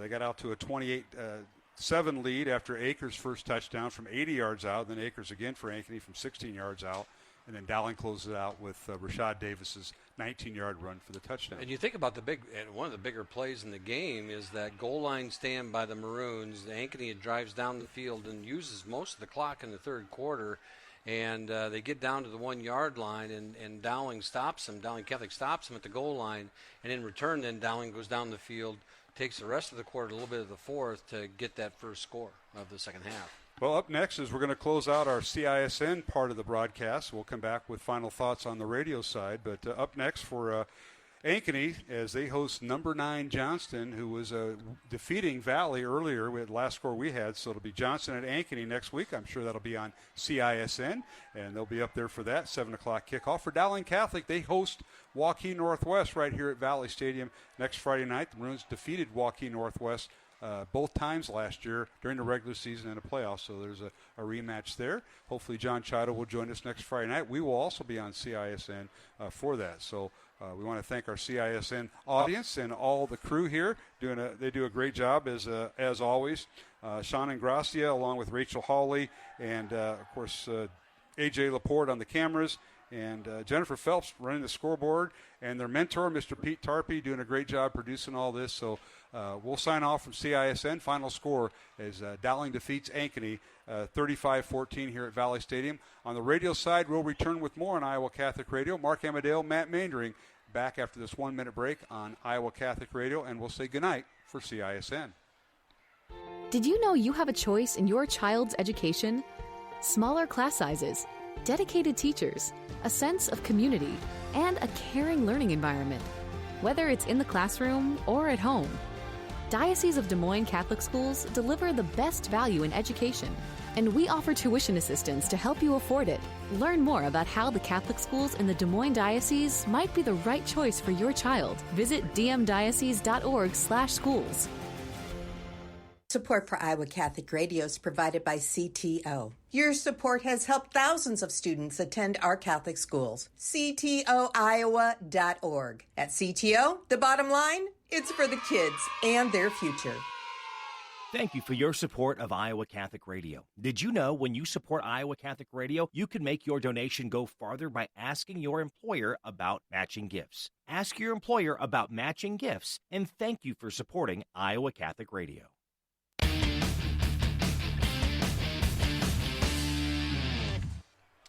Hey, we're back here at Valley Stadium, here on Iowa Catholic Radio. We said so long to our audience on CISN, always doing first game on live stream. Not a bad crowd here at Valley Stadium on a beautiful night. Dowling improves its record to 3-0, ranked second in Class 5A, and the Ankeny Hawks, their record drops to 1-2. They were ranked seventh in Class 5A coming in tonight. Ankeny hosting Joensen next week. You can watch that game on CISN. They'll have that broadcast. And Dowling will have Waukee Northwest. The Maroons are 3-0 against the school that's only been around for a couple of years, but played them twice last year. Regular season and playoffs, and the Maroons come away with the win. And I think we went through, I know you're looking for scores, Matt, but I'll read what I have thus far. Southeast Polk rolling over Cedar Rapids Prairie. Prairie came in undefeated, as was Southeast Polk at 2-0, and Prairie was ranked tied for third in Class 5A. 42-0 the last score. That's a running clock in the fourth quarter on Southeast Polk's home opener on their brand new football field. Other scores as Ankeny Centennial upsetting number 6 Cedar Falls 28-7 at last report. Over at Urbandale, 5th ranked Bettendorf will go to 3-0. They were leading Urbandale 31-10 late in the fourth quarter. And last report it was Johnson leading Valley 14-0 as we are efforting more scores. And as we get through with our broadcast, we will mention that. Congratulations to Dowling Catholic and head coach Tom Wilson. Again, if you joined us late, we're our sideline guy, Mr. John Chido, under the weather tonight, and he's got 8th grade football Monday and Tuesdays. He's going to try to get healed up this weekend. I hope he does. And, a Hawk win tomorrow would really help him out, I think. Probably help him out a little bit. You asked me earlier who I was going to be cheering for tomorrow. I think my wife and I have a tea time about, 11-ish or so. He'll be done by 2:30. Well, we found it's a good time to go golfing. When the game's going on, you DVR the game. And, one of the things as a coach, you always, you love both teams and respect both coaches, both programs. And I just think Iowa's got the power this year, and Iowa State's battling some, it has to overcome some things and fill some holes here at the last minute. So I think Iowa's going to come out on top tomorrow night, or tomorrow afternoon. But you just made my weekend. Yeah, if I can get a Notre Dame win and an Iowa win, it's a good weekend for me. We got a young Hummel playing for Iowa State, and so I understand that. I was kind of looking at where we have more Dowling guys on the field at one time. On the field, but not maybe in the program. Hawks have a few. They do. Yeah, they do. So Mr. Jackson Filer in the wings, and a few others over there at Iowa. Lynch and that's right. Jalen Thompson and so there's a lot of kids on both sides. That's what makes it fun. All right, recapping here, Dowling got a pair of field goals from Andrew Schumacher from 27 and 29 yards. As you mentioned, Matt, Curtis Horace with a 52-yard touchdown reception from quarterback Dante Cataldo. That was Dante's first touchdown pass of the year. And then Rashad Davis had touchdown runs today of 2, 10, and 19 yards. He also had a 2-point conversion in tonight's game, so it gives him 9 touchdowns and 1 kickoff return, so a total of 10 touchdowns for Rashad Davis, who's just a junior, and a 2-point conversion. For Ankeny, Devin Akers, an 80-yard touchdown reception and a 16-yard touchdown reception from quarterback Luke Anderson, and that was you can't forget about that young man. 6'6", had a collarbone injury last year, and he worked his way back just to be able to play this year and now start for Ankeny, who we mentioned coming in, had just one returning starter on each side of the ball, as they had 5 guys that are down with permanent injuries that were starters last year.